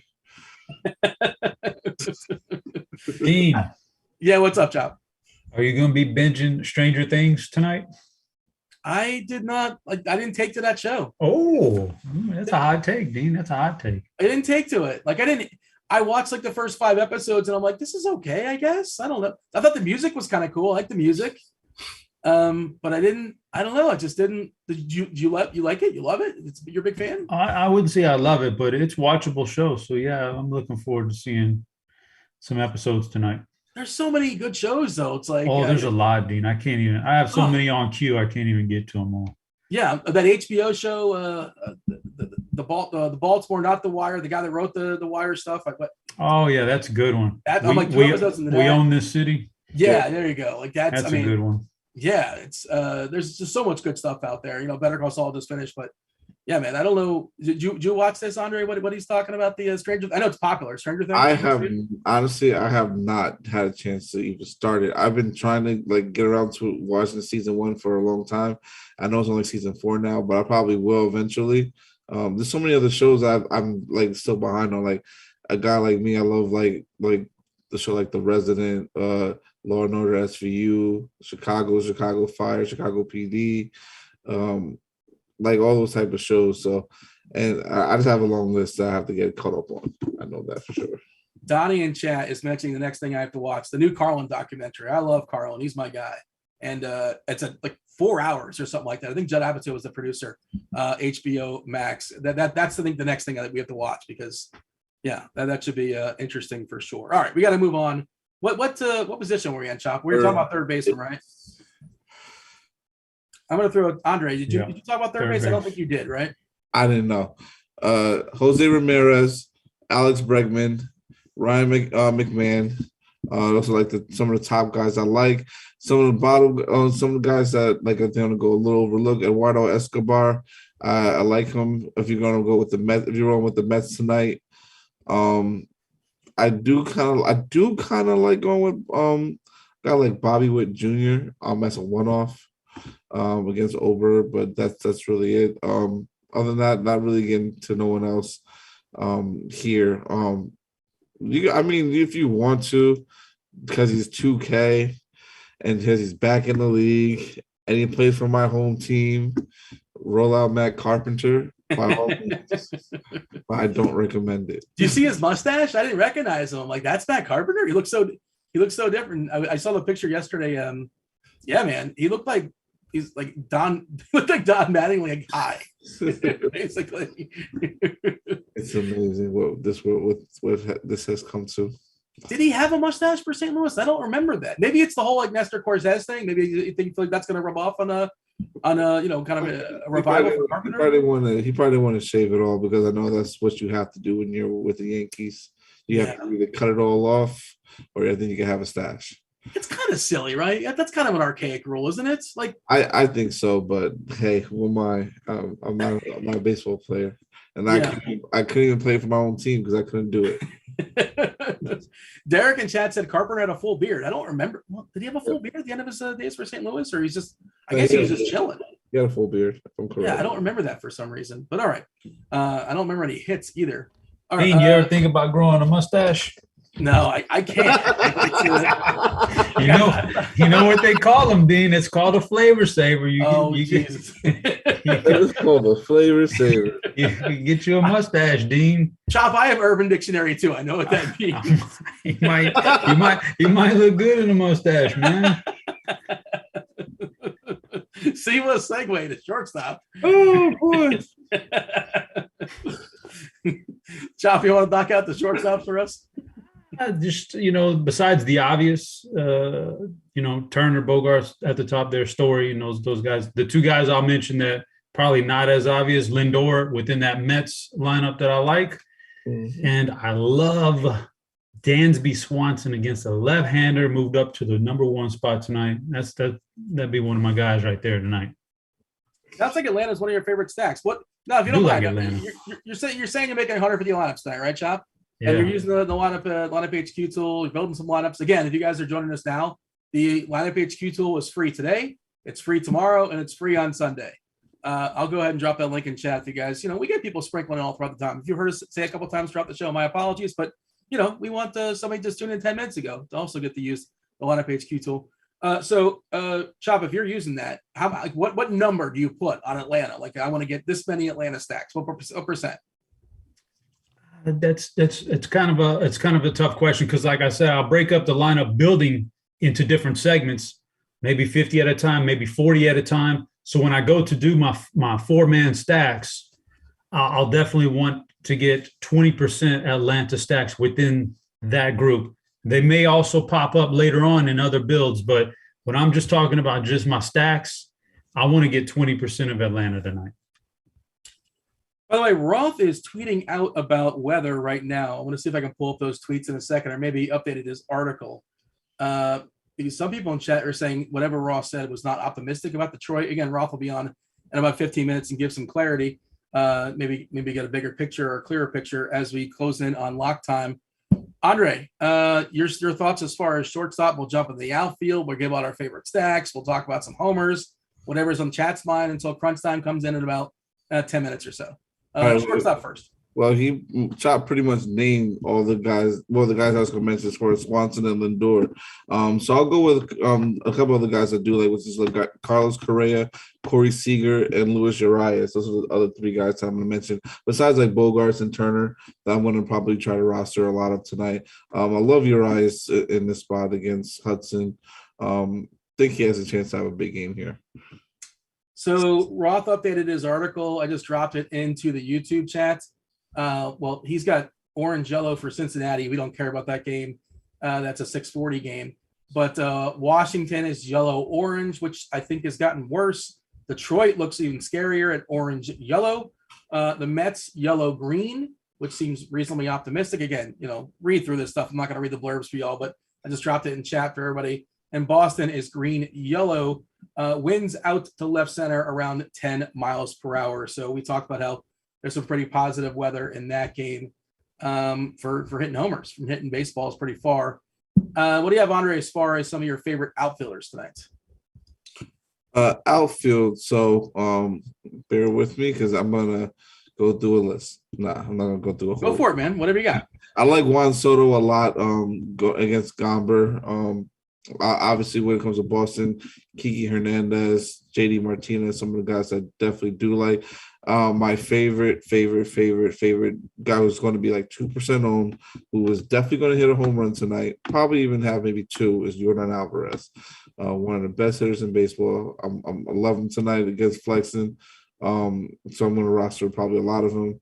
Nelson Cruz, I don't mind taking a shot. I don't mind picking him against Gomber, especially with the weather being the way it is in Washington, I believe they're in too, and then going against Gomber. Kyle Tucker, someone else I do like a lot. Getting to Blackman as well. Matt Straw is another good option that I like to try to roster a little bit of. Let me get started. I'm trying to get some of my Milwaukee plays up that I do like, which is Christian Yelich and McCutcheon. Chop, so the chat's like they'll see your flavor saver and raise you a womb broom. I've never heard that one before. They got it, Dean. They got it. They got it. Oh, Dean, they got you, Dean. What do you mean they got me? I knew what was going on. At no point was I got. I didn't get got. I think it was directed at you, though, man. I'm not sure. All right, let's get to some outfielders, Dean. You're turning the show into something. They might not be able to air this on YouTube now, man. No, it's just a right. Yeah. So Chop, give me some outfielders you like. Oh man. All right. Look, there's 162 games. We got to have some fun. Jordan, Yelich, and Cruz are the guys he mentioned that I highlighted too. I like them all. Cruz against the lefty. Yelich against a guy who just doesn't strike people out. Jordan, he's just a threat for double home runs on any day. So I like that one. Verdugo from the big total. I like Kepler. I mentioned Teoscar and Springer in the outfield for Toronto against Sosa tonight. I think there's a chance. There's a chance they blow him up. And Ozuna against a lefty, batting third tonight. Got to get it. Got to get Ozuna. So those are the guys. You know who the Marlins got for Ozuna from? Well, no, that was for St. Louis. Never mind. Yeah, they traded. Yeah, that was Sandy Alcantara. Astros lineup is out. Yeah, it worked out for Miami. Houston: Altuve, Brantley, Bregman, Alvarez, Gurriel, Tucker, Pena, Siri, Maldonado. So that's pretty much that's standard, right? Sounds like money in a winning lineup to me. Yeah, I like Houston a good bit. Let's talk about that. Let's just reiterate. Again, some people kind of sprinkling on through. Andre, your favorite stacks tonight, all things considered. I guess Houston's one of them. Who else is jumping out for you? Obviously, Boston and Dodgers, but I try not to mention them because I know they're going to be everyone's favorite. But Milwaukee as well. I'm coming on to Minnesota a lot more, and I like a little bit of Baltimore, just because the weather there is good hitting environment as well. And I'm thinking about having a little bit of Washington now too, just from looking at this lineup here and how the weather's going to be out there too. Yeah, Soto's pretty cheap for what it's worth. Left on left, that doesn't really necessarily chase me away. Nelly Cruz, once upon a time, absolutely wallops lefties. He's still he has the ability, but he's 41, 42 years old these days. Eventually, father time, undefeated. Chop, give me some of your favorite stacks. I'm still laughing about the womb broom, man. I can't. I ain't never heard that. Is that your first time hearing that too? Yeah, that is, man. Yeah. It is. All right, I like the Mets. I like the Mets, man. I think they got some nice power against lefties in this lineup, and Nimmo at the top. If you want a player prop, if you can get him over 0.5 runs or RBIs, whatever that, some combined runs, I don't mind that at the top of the order. I think they score some runs, and Nimmo spearheads it, but the rest of these guys got some power. I like the Mets. I love Atlanta. I've talked about that one. I think we're down Acuna tonight, but man, that's okay. When you get Swanson and out between Swanson, Albies, Ozuna, Riley, and even d'Arnaud, you got a lot of power in the top five against lefties. And then you can finish. And Duvall's down there at 8. You talk about a perfect number 8 hitter in your stack. That's excellent right there. And then there's the top of the guys that'll be super popular. Mix and match a little Boston and the Dodgers, but that's where I kind of stand with my stacks right now. I think both 8 hitters in that game are two of the best 8 hitters in the slate. Duvall is super cheap, plenty of power. Used to play for Miami, if that does something for you. And Jesus Sanchez, he does have a lot of power when he gets a hold of it. And of course, Atlanta, pretty good ballpark to hit some homers. Let's speaking of homers, let's knock out. Let's play the homer game. Be as ambitious as you want to be, Chop. Pick 3 guys that are going to bang out some homers tonight. 3 guys that are going to hit homers. I'll start off in Atlanta. Let me pick one out of that top 5. I think it's Austin Riley. I think Austin Riley is going to hit one out tonight. So we'll go Austin Riley. We'll go, man, that's too easy. I don't want to get, you know what? I'm going to go to Seattle.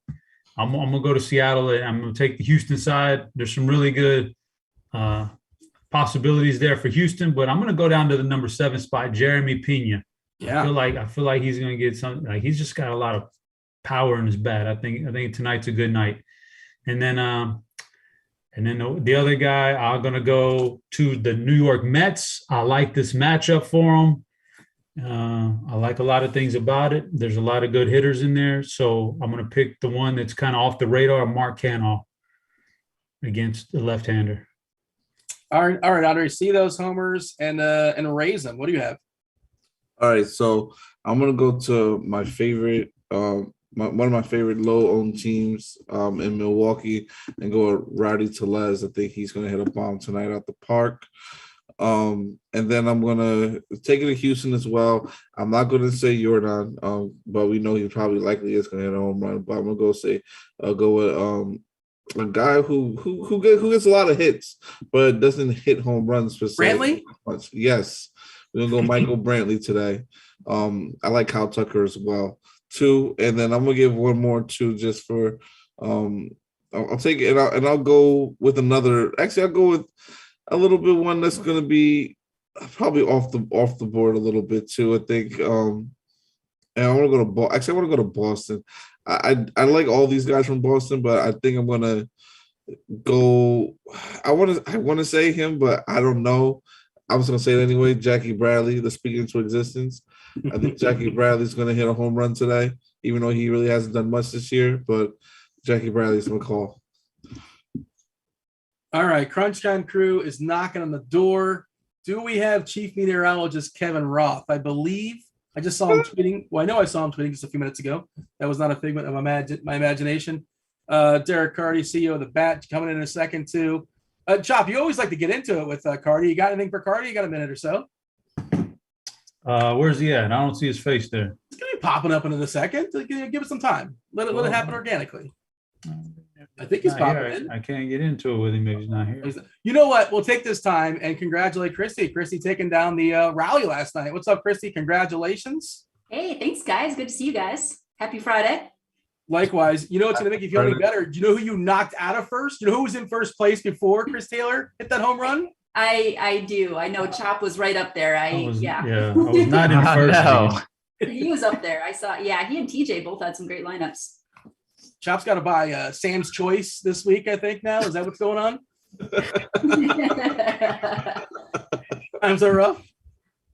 You're tough. It's not the kid's fault, Chopper. Dean, well, you keep on bringing it up, man. Like the whole show. Nothing but bring this up, man. Well, I see we have Chief Meteorologist Kevin Roth, and the people want to hear. They want an update because they're nervous in chat. And you just dropped some tweets, Roth, and you just updated your article. We don't like to say orange. Orange is scary. No, but once we get these late starts, then it's kind of automatically orange because, yellow is for a chance of a delay. Once there is a late start, there's your delay. So then it kind of kicks it to the orange automatically. But yeah, it's a busy one, man. Well, the people want to hear it. Myself and Chopper and Andre, we've hit our quota. They've had enough of us. Kristi and Roth and Carty, take us home. Enjoy your weekend. Roth, give us some good news weather-wise. Okay, I can do that. Let's do it. Appreciate it, guys. As always, big thanks to Dino. Big thanks to the crew. This is it. This is the moment you've been waiting for. It is indeed crunch time. Sponsored by Fanduel. You're watching for free because of our wonderful sponsor, Fanduel. Look at Carty showing up stylishly late. Looking sharp. Carty, man, is that you get a fresh hairdo there? Yeah, I got a haircut today. Yeah, look at that. Looking fresh. But not as fresh as one Kristi Metzger, who not only looks amazing, but also she's just winning tournaments. That's all she does. She's probably disappointed she didn't win a live final seat because that's usually what she does. I know it was close. I ended up fourth in that, not quite good enough there last night. Nice. Well, excellent work. And you were on, I'm not making this up. You were on Crunch Time yesterday with us, right? I was. Yep. Exactly. And you were saying, these are the plays I like. Yep. And then the plays that you like. Yeah. it's amazing. You watch Crunch Time, you do what Kristi says, you win tournaments. It seems like a pretty easy game. Yeah, well, exactly. We're going to try to run it back. So excellent work and congratulations to you. Thank you. We got Carty as well. He is the CFO and inventor of the Bat and the Bat X Enterprises. Carty, you feeling good, man?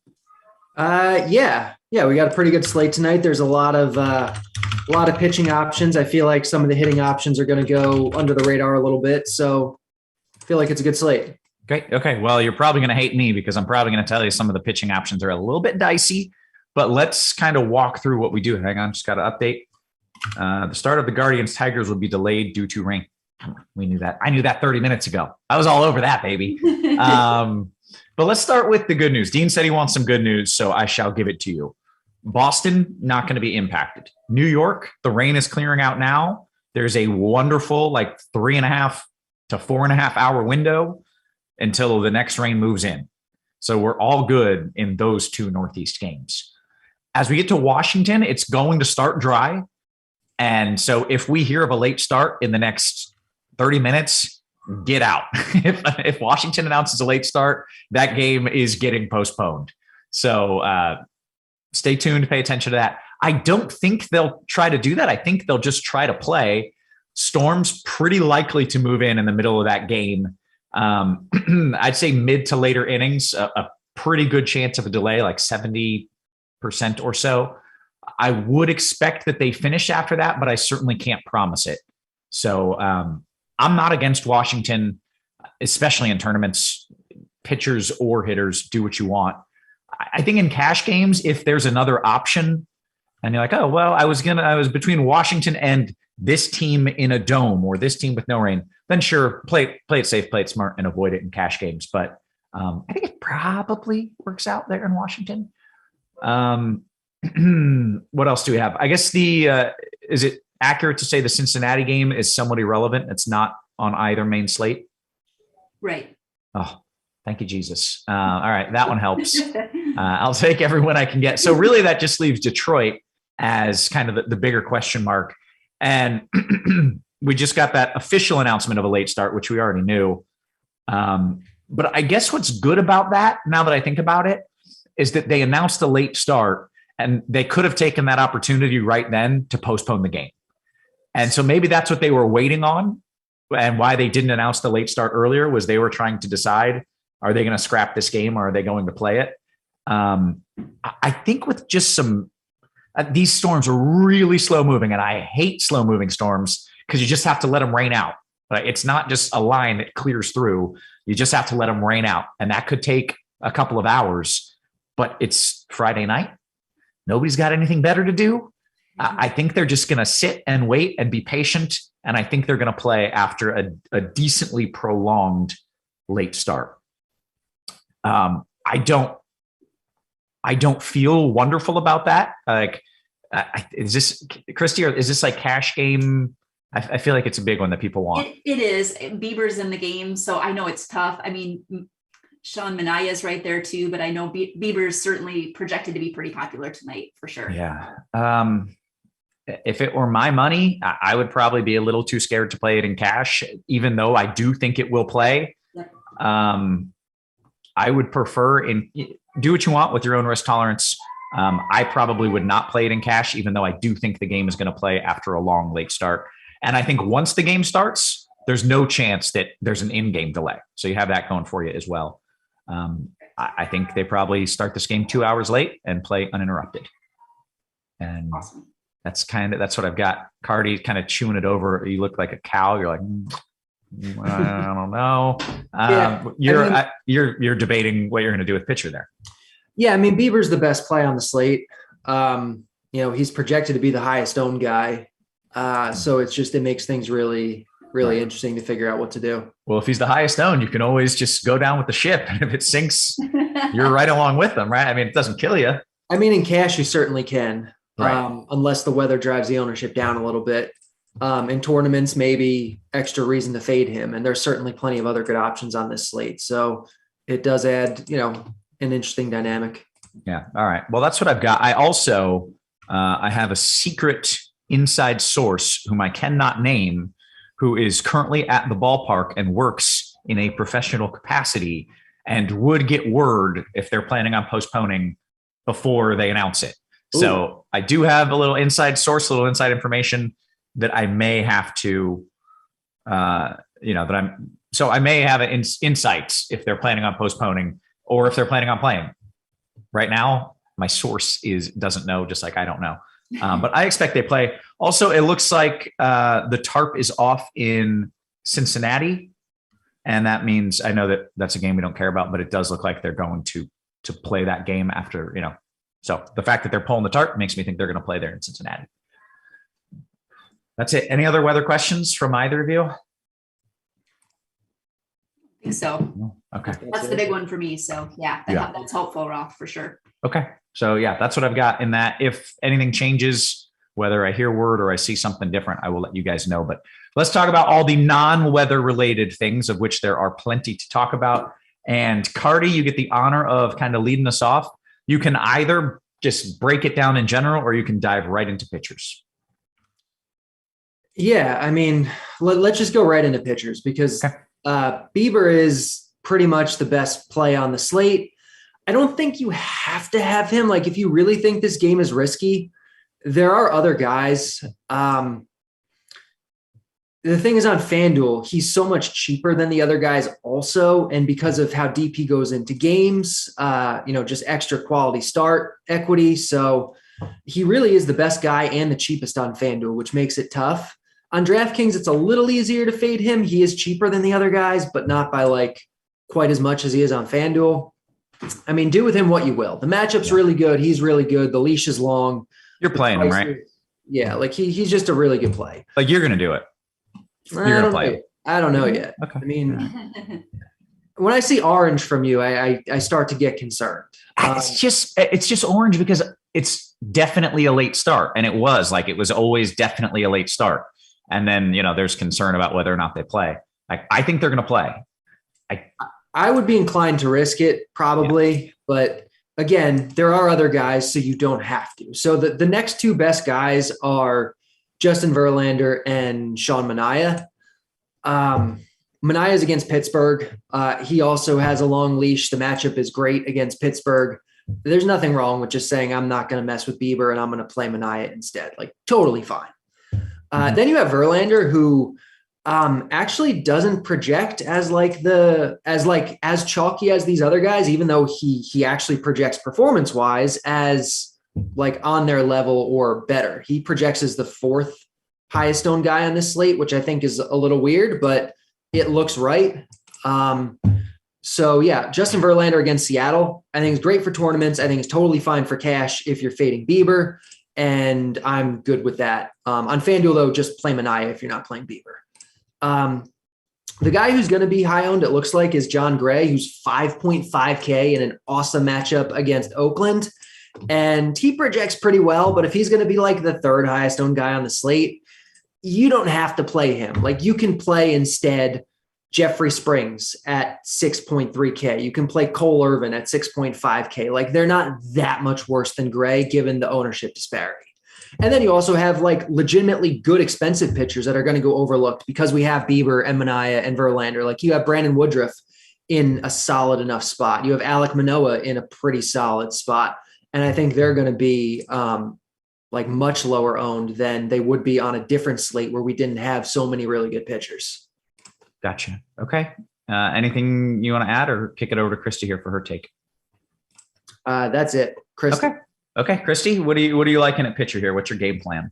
Yeah, so I like a lot of the same pitchers, and I was kind of waiting to see too, because, coming into it, I had quite a bit of Bieber in particular on FanDuel. I think what I'm going to do is I'm still going to play quite a bit of him, but probably in cash, I'm going to bump up to Manaea, Sean Manaea on FanDuel in particular.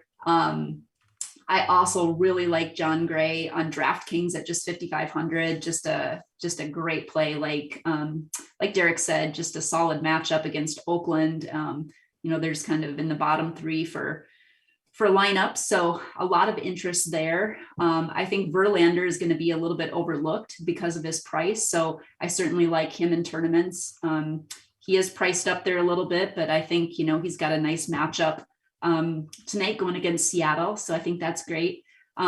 Woodruff, I have a little bit of interest in him. Tougher matchup going against St. Louis tonight. So just if you're, he's not in my three main lineups, but he's certainly someone to consider if you're, building maybe 20 plus lineups. Certainly think he's viable. I'd also maybe throw, I do like Jeffrey Springs a lot in that Tampa Bay Yankees game.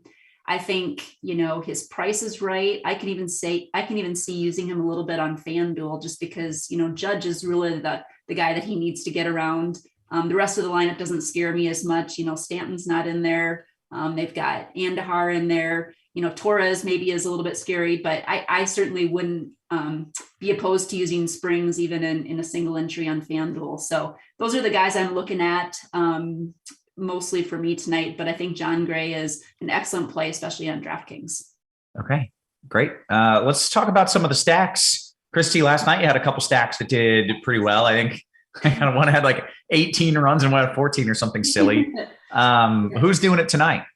It's kind of interesting because the two top projected stacks are kind of the same as how they were last night. Going back to the well?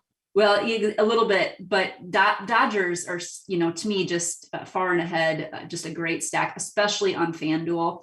They are really priced up on DraftKings, but I have a ton of interest in them. We saw what they did last night. From top to bottom, that lineup just produces. And when you have Bellinger batting 7 and Chris Taylor batting, down in the lineup too, you just know they're pretty stacked. So going back to the well there, Boston certainly is going to be popular. They project very well. I have a ton of interest, but one team I'm going to throw in there too that I really like tonight are the Twins. They were chalky last night. They have a good run total tonight. Buxton is not in the lineup, but It also makes him more affordable. Like Max Kepler a ton. You've got Kepler, Polanco, even Trevor Larnach in there, which really allows you, and Luis Ariz, really allows you to stack like the Dodgers and get like a top pitcher in there. So those are three of my favorites. My fourth favorite probably be in Houston. Because it's such a large slate tonight, I think they may go a little bit overlooked too, and they certainly have the potential to put up a lot of runs tonight. Okay, great. Carty, what do you like in here in the stack department? Yeah, so Boston's going to be the chalk, and I think they're great for cash games. But in GBPs, it seems like the good stacks that are going to go overlooked to me, the Atlanta Braves, I think are great. I think the Baltimore Orioles, they project really well, and they're going to be pretty low owned. Those seem like the two to me that are going to be the most under owned, and they're both pretty well priced. They both project really well.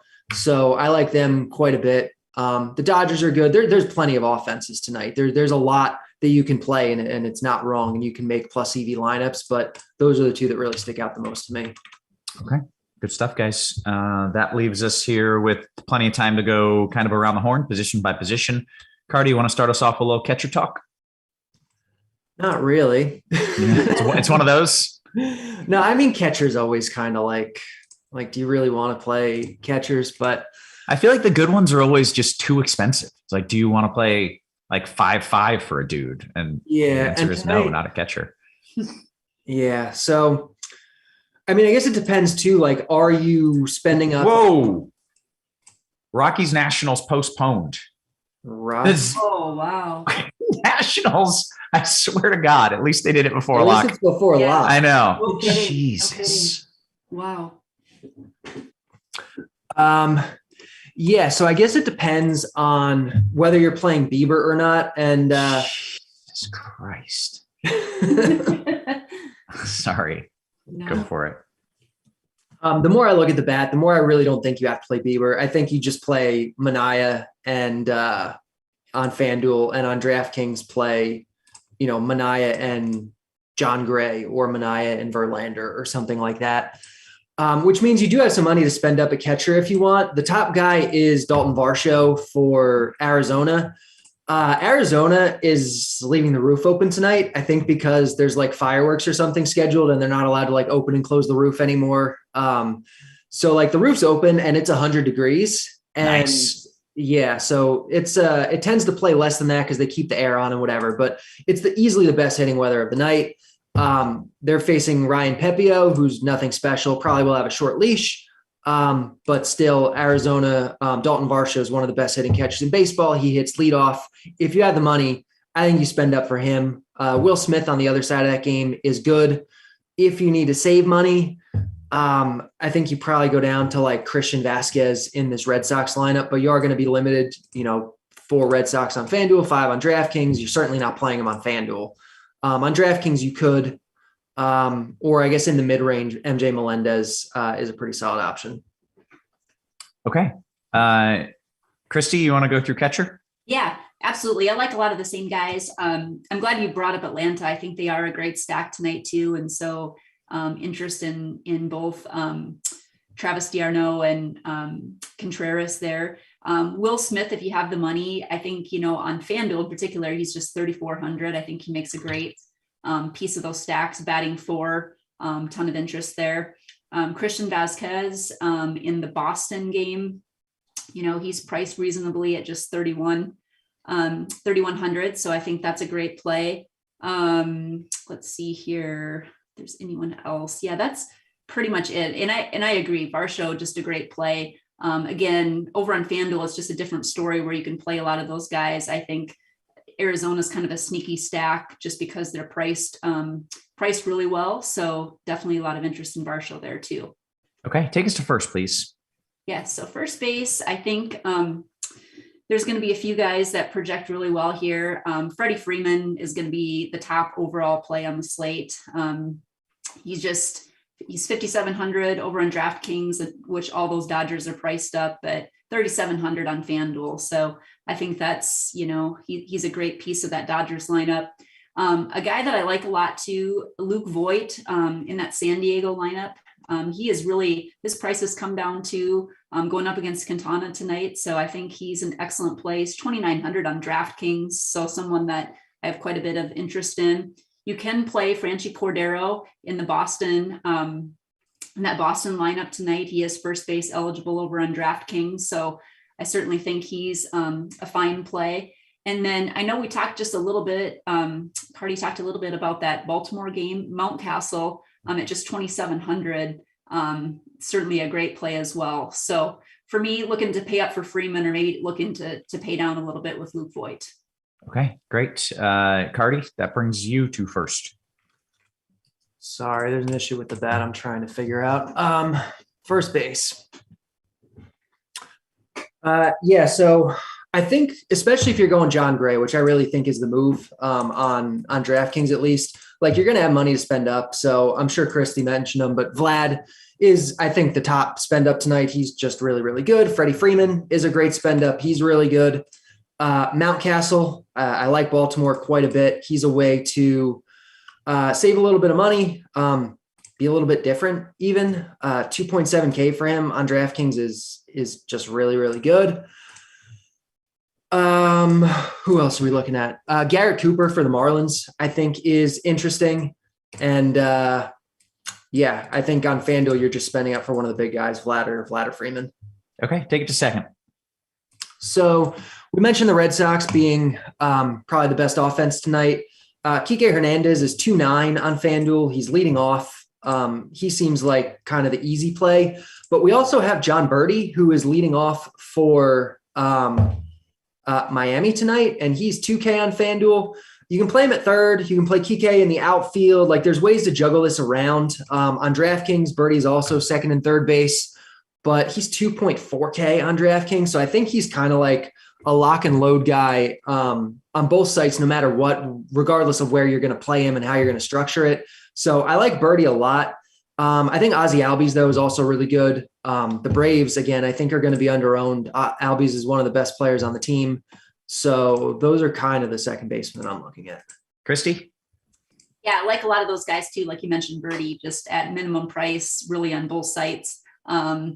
Batting first there, so a lot of interest. In that Boston game, Trevor Story is probably one of, if not the hottest baseball player right now, just hitting home runs. Killing it. Every single night. Yep. And so it's just like, yeah, I'm going to keep playing him.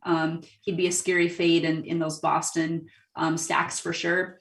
We already mentioned Albies. I think he is great.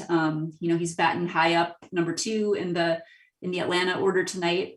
And then I throw in like Jorge Polanco. I do really like the Twins tonight. And like I said, they kind of busted last night, but they certainly have a great matchup tonight. So going right back to the well there. Let's see. And like you mentioned, Kike Hernandez, probably one of the best plays on the slate. I mean, he's still just really cheap on both sites and will certainly be the cash game play tonight. So definitely will have a lot of exposure to him as well. Over on FanDuel, you can play Chris Taylor over there, and he has just been lights out too. Hit another home run last night, and I have a lot of interest over on FanDuel with Chris Taylor. So those are my top plays. Okay, I think it's now your turn for third, but honestly, I haven't stopped staring at radar, and I'm fully lost. So just keep going on autopilot without me. Absolutely. So for third base, Devers is going to project as one of our top plays. He's projected to be the highest owned tonight.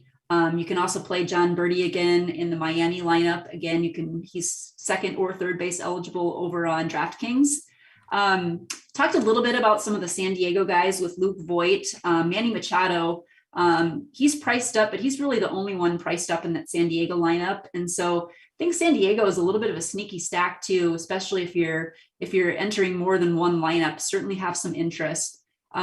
Justin Turner in those Dodgers stacks.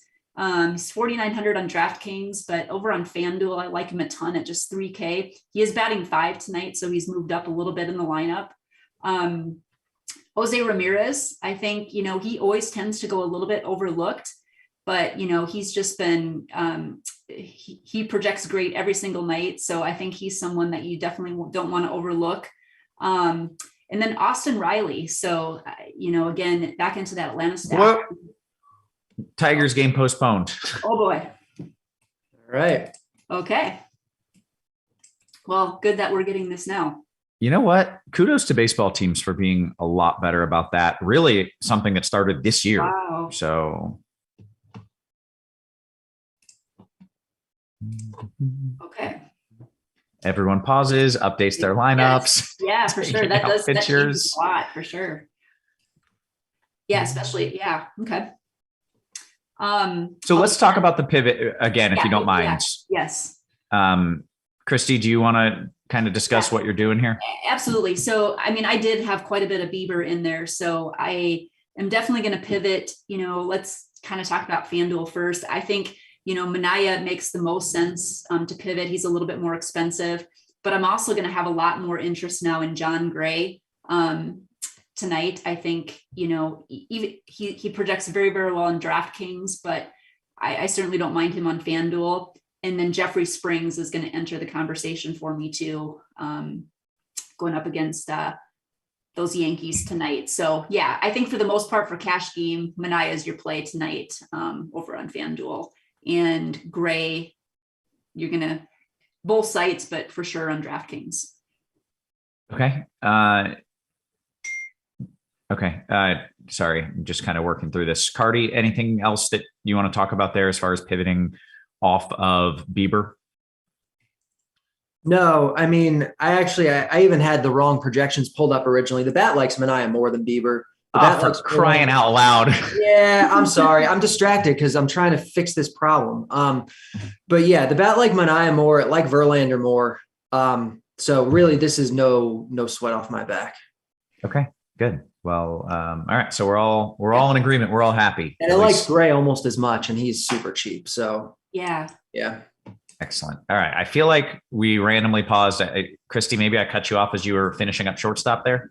Actually, I don't think we've gotten to shortstop yet. So we're just kind of finishing up third base. So we'll jump into shortstop because I think like shortstop, I think there's some good logical plays there. I think Trey Turner is going to project, let's make sure that I'm right here. Trey Turner is going to carry a lot of ownership. So certainly have a lot of interest in him. Dansby Swanson has been batting high up in that Atlanta order. Love him a lot tonight. And then of course you've got Xander Bogaerts and Trevor Story, which we've already talked about a little bit. Trevor Story, you can play him over on FanDuel, but this is probably more of a spend up spot for me tonight rather than, looking to save some money just because there are so many strong options. So, and then you could throw Carlos Correa in there, in your Twins stacks too, but he's certainly priced up on DraftKings. So I think Swanson, Bogaerts, Turner, and Story are some of the main ones that I'm looking at. Okay, great. Let's see. I want to take this question real quick, and then Carty, let's get your takes on shortstop. But Jay says, okay, so Carty, DK single entry, do we pivot up to Verlander to pair with Gray with the Houston stack? Or would you rather pay down to Springs Gray with a Dodger stack? I think either one is viable. Great. I'm fine either way. Okay. Kristi, do you have a favorite out of that? Do you need me to reread that? Yeah. Say those one more time. Sure. Do I pivot up to Verlander to pair with Gray and a Houston stack, or pay down to Springs with Gray and a Dodger stack? I would go down to Springs and get the Dodgers in there. Great. Okay. Excellent. Carty, let's get your shortstop takes. We'll get to the outfield. We'll try to knock out a few questions. Yeah, I'm on pretty much all the same guys Kristi is. Trey Turner, Bogaerts, Dansby Swanson. And then on FanDuel, I'd throw Jorge Polanco into the mix. I like him quite a bit tonight. Okay. Outfield, Carty. Outfield, yeah. So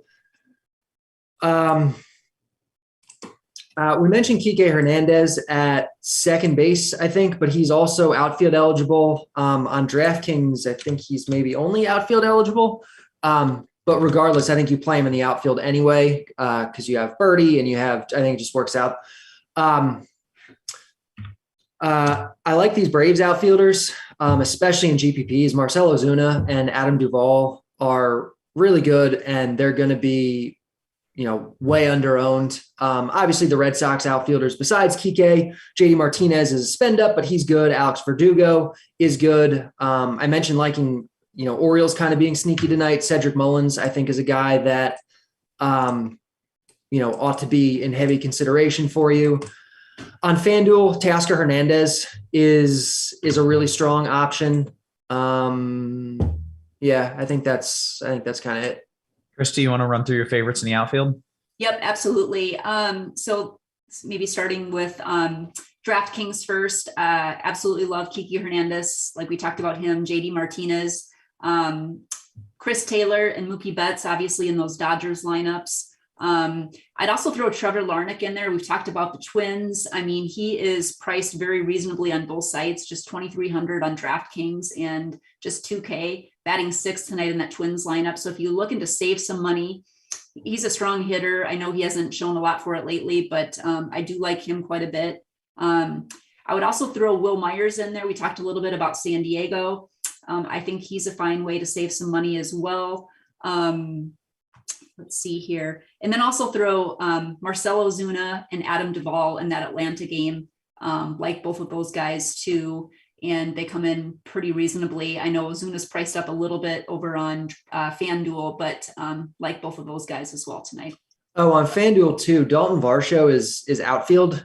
Yep. So we talked about him at catcher, but on FanDuel, he's a great outfielder also. Like play him in the outfield. Okay, great. Okay, let's take some QQs here. Let's do it. Scrolling up just a wee bit. And Kristi, I'll start with you. DK single entry from MB. Any love for Manoah? Angels lineup's looking a little bit weak without Ohtani. You know what? I do like that. Once Ohtani was announced out, we didn't get to that, but yes, I do like that. And I think that's a great tournament play. Good call. Great. Okay. Carty, FanDuel cash 2v2, Varsho, Voit, or JD and Andujar? I don't really like Andujar or Voit that much. I'd figure something else out. The other two guys are good. Okay. Dancing Fighter says, so the consensus is to be less on Bieber and more on Gray, Verlander, and Springs on DK. Will be none on Bieber, right? That game got postponed. Yeah, I mean, and totally Manaea. Like Manaea is easily the best play on this slate. He's an underrated pitcher to begin with. He's fantastic. He has a long leash. His matchup's amazing. Manaea is, I think, the top guy, but he will carry a lot of ownership now. So I think Verlander will still probably come in a little underowned. I think Woodruff is going to come in really underowned. I think Cole Irvin. I think there's quite a few guys that you can still be different with. Okay, great. FanDuel cash, Kristi, Bertie and Trey Turner, or Kike and Swanson? Oh boy. I really like Kiki for cash tonight, so I'll probably say Kiki and Swanson because I think Kiki's kind of a cash lock tonight. Okay, great. Bates, FanDuel cash, Carty, is Gray safe with a Red Sox and Dodgers stack? We don't like the word safe. You don't like it. I don't like it. We don't play safe. We play to win. Did he say in cash? He did. FanDuel cash is Gray safe with the Red Sox Dodgers stack. Well, you're no, play Manaea in cash and don't go out of your way to stack in cash. Don't do that. Just play the best plays. And it's not all Dodgers and Red Sox today. All right. If Blender's famous for play whoever you want, Carty is famous for just play the best plays. It's so good. All right. Rocky Raccoon says, Kristi, what's everybody think about 2 stacks in large field GPPs of Trout and Ward? Sure, they're going against Manoah, but come on, it's baby fish boy Trout. Just read what he wrote. Yeah, no, I do like Trout, and you're right. I mean, you're going to get him at such low ownership. So yeah, no, I certainly like that play a lot. Okay. Dan Jan says, large field DK GPP Carty. How you feeling about Kyle, the Iceman Bradish? Feeling not good about him. Let me look. I think he projected as the worst pitcher of the day. Okay. Did you know his nickname was Iceman, and does that help? I did not. And no, that's not a great nickname for DUI DKGPP. Got about 5 minutes to lock. I don't have enough salary to replace Bieber with Verlander or Manaea. Should I replace one of my higher priced players to get to one of them, or pair Springs with Gray? Kristi? Did it say DK or FanDuel? Is this? This is DKGPP. Don't have enough salary to go from Bieber to Verlander or Manaea. Should I replace one of my higher priced players to get to one of those dudes, or just pair Springs with Gray? I'm fine doing Springs with Gray. I really am. So I think that allows you really to load up your lineup. So that's what my preference on DK tonight is to do that. Great. Okay. Steve and Danjan at the same time, they're sharing mind, a hive mind mentality. How are we feeling about the Mets in a DK GPP? Carty? They're fine, but I think there's quite a few better teams tonight. I know one of the guys in the chat said they're facing a bad pitcher. They're not. Bailey Falter is not great, but he's certainly not a bad pitcher, and he's going to be on a short leash, so you're going to see a lot of bullpen, which is never ideal. It's a pitcher's park, extreme pitchers umpire. There's just better options tonight, in my opinion. They're kind of just the middle of the road stack where you can build a good lineup with them, but there are better ones. Okay, great. Believe it or not, we have caught up on all the questions there in the wonderful Discord. If you're watching on YouTube, hit that like and subscribe. I'm going to jump over there right now and see if I can pull just a couple of questions before we get to lock. Man, what a scramble with the two postponements there coming in last minute. Any Yordan love? Kristi, any love for Yordan Alvarez? I do. Yeah, that's a really good point. Yeah, he hasn't done quite as well lately, but he's a fantastic tournament play tonight. Like him a lot. Right. At the start of the year, he was leading the league in home runs at one point and just crushing it. Now he's kind of petered off a little bit. Yes. Petered out. Okay. Let's see. Carty, Chuck says Springs makes me nervous. He's only pitched over 5 innings once in his career. Does he make you nervous, or is he cheap enough where you don't care? I don't think I love Springs. I think Kristi's a little higher on him than I am. I don't think he's going super deep. And in GPPs, that does worry me. Like, he's probably only stretched out in a best case scenario, 90 pitches, maybe 95. Like, he's a guy who was kind of like an opener last year. Like, I think started in a relief role this year, has been getting built up. So like, I don't love him. I would rather play a guy like Cole Irvin, who's at the same price point, is a great pivot off of Gray, has a good matchup as well, and doesn't have the leash concerns. So that's what I would do. And he does project to come in lower owned. So I prefer Irvin. Okay. Kristi, Nikki C says Alfaro or Sam Huff, last piece on DK. I would actually go Sam Huff. I mean, that guy has some legit power. So, yep, I would go Huff. Carty, FanDuel GPP, Story or Altuve? If Story, my stacks would be a 4-2-2. If Altuve, I got a 4-3-1. I mean, you're getting correlation either way. I guess it doesn't matter too much. I'd probably just go Story. Yeah, he's killing the ball. Raymond, FanDuel GPP, Kristi. Oh, Story or Trey Turner? Is that? Oh boy, that's a tough one. I actually think I'm going to go Story. Okay. Let's see. I missed a question from Bragonia. Just retype the question for me, Bragonia. I'm sorry, man. I missed it. Fix says DK GPP, Bogarts, Mullins, or Trey Turner and Verdugo. Yeah, we'll give that to Carty. Sorry. Bogarts, Mullins, or Trey Turner and Verdugo. I'd probably go Bogarts, Mullins. That'll come in a little lower owned. I think it's almost as good, especially if the rest of your lineup's kind of chalky. Okay. Crazy Coop says Kristi, Verlander, Manea with a Brave stack. Pick one stud, Vladdy or Yordan Alvarez, to pair with that grouping. I like Yordan Alvarez tonight quite a bit. Great. Carty, DK GPP, Harper or Taylor Ward? I mean, Harper's the better hitter by a lot, the better play. So, yeah, I mean, it's going to depend on the rest of your lineup, but just probably Harper. Hey, Dan Jan says, you watch DerekCarty, and he added you watch. Kyle, the Iceman Bradish, is going to break the slate. You watch. I mean, if he does well, you get the leverage off of the chalky Boston. He's going to come in at no ownership. He's cheap. He's like a direct pivot off Gray. Like, yeah, he could break the slate. I think the chances of him actually pitching well and doing it are pretty low. Okay. All right. Let's see. I should have asked this question earlier and I didn't. And for that, I feel dumb. Your favorite stack to win a GPP, Kristi, is it LA? Dodgers for sure. I mean, yeah, that's my favorite stack by far tonight. Yeah. Carty, you're trying to win a GPP. What stack you going with? I'd probably go with Atlanta. Okay, great. All right, we've hit the lock. I'm going to ask a few more questions and then get out of here. It is Friday night after all. Rocky Raccoon's questions.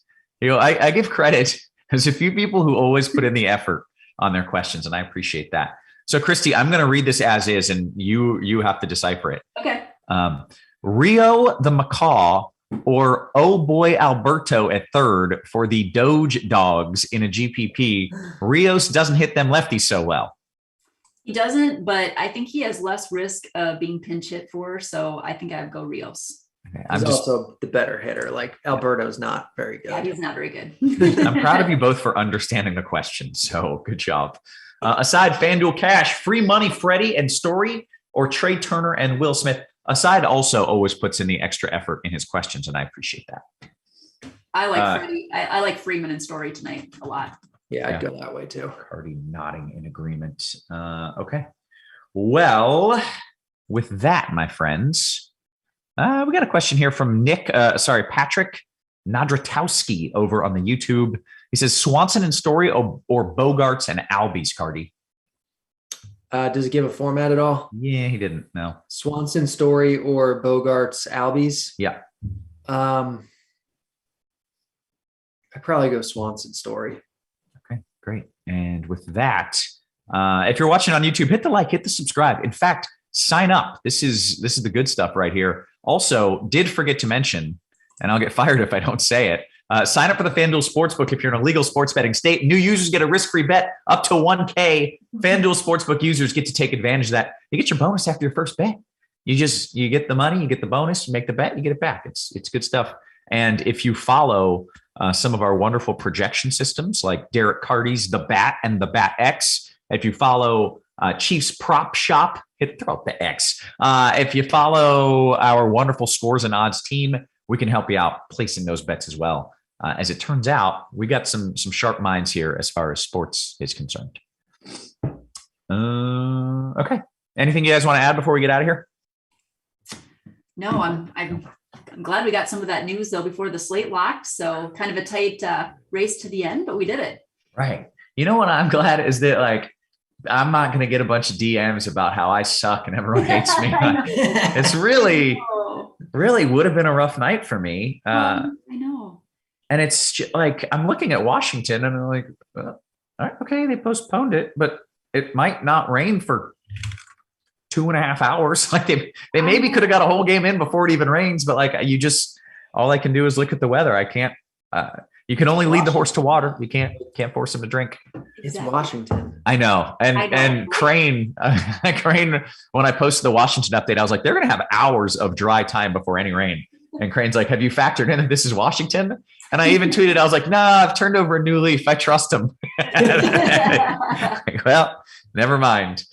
All right. With that, let's get on out of here. So for Kristi, for Carty, and for our production team who works hard every single day, they're so wonderful. I love them. And guys, we appreciate and love you. We will catch you tomorrow. You have been crunched.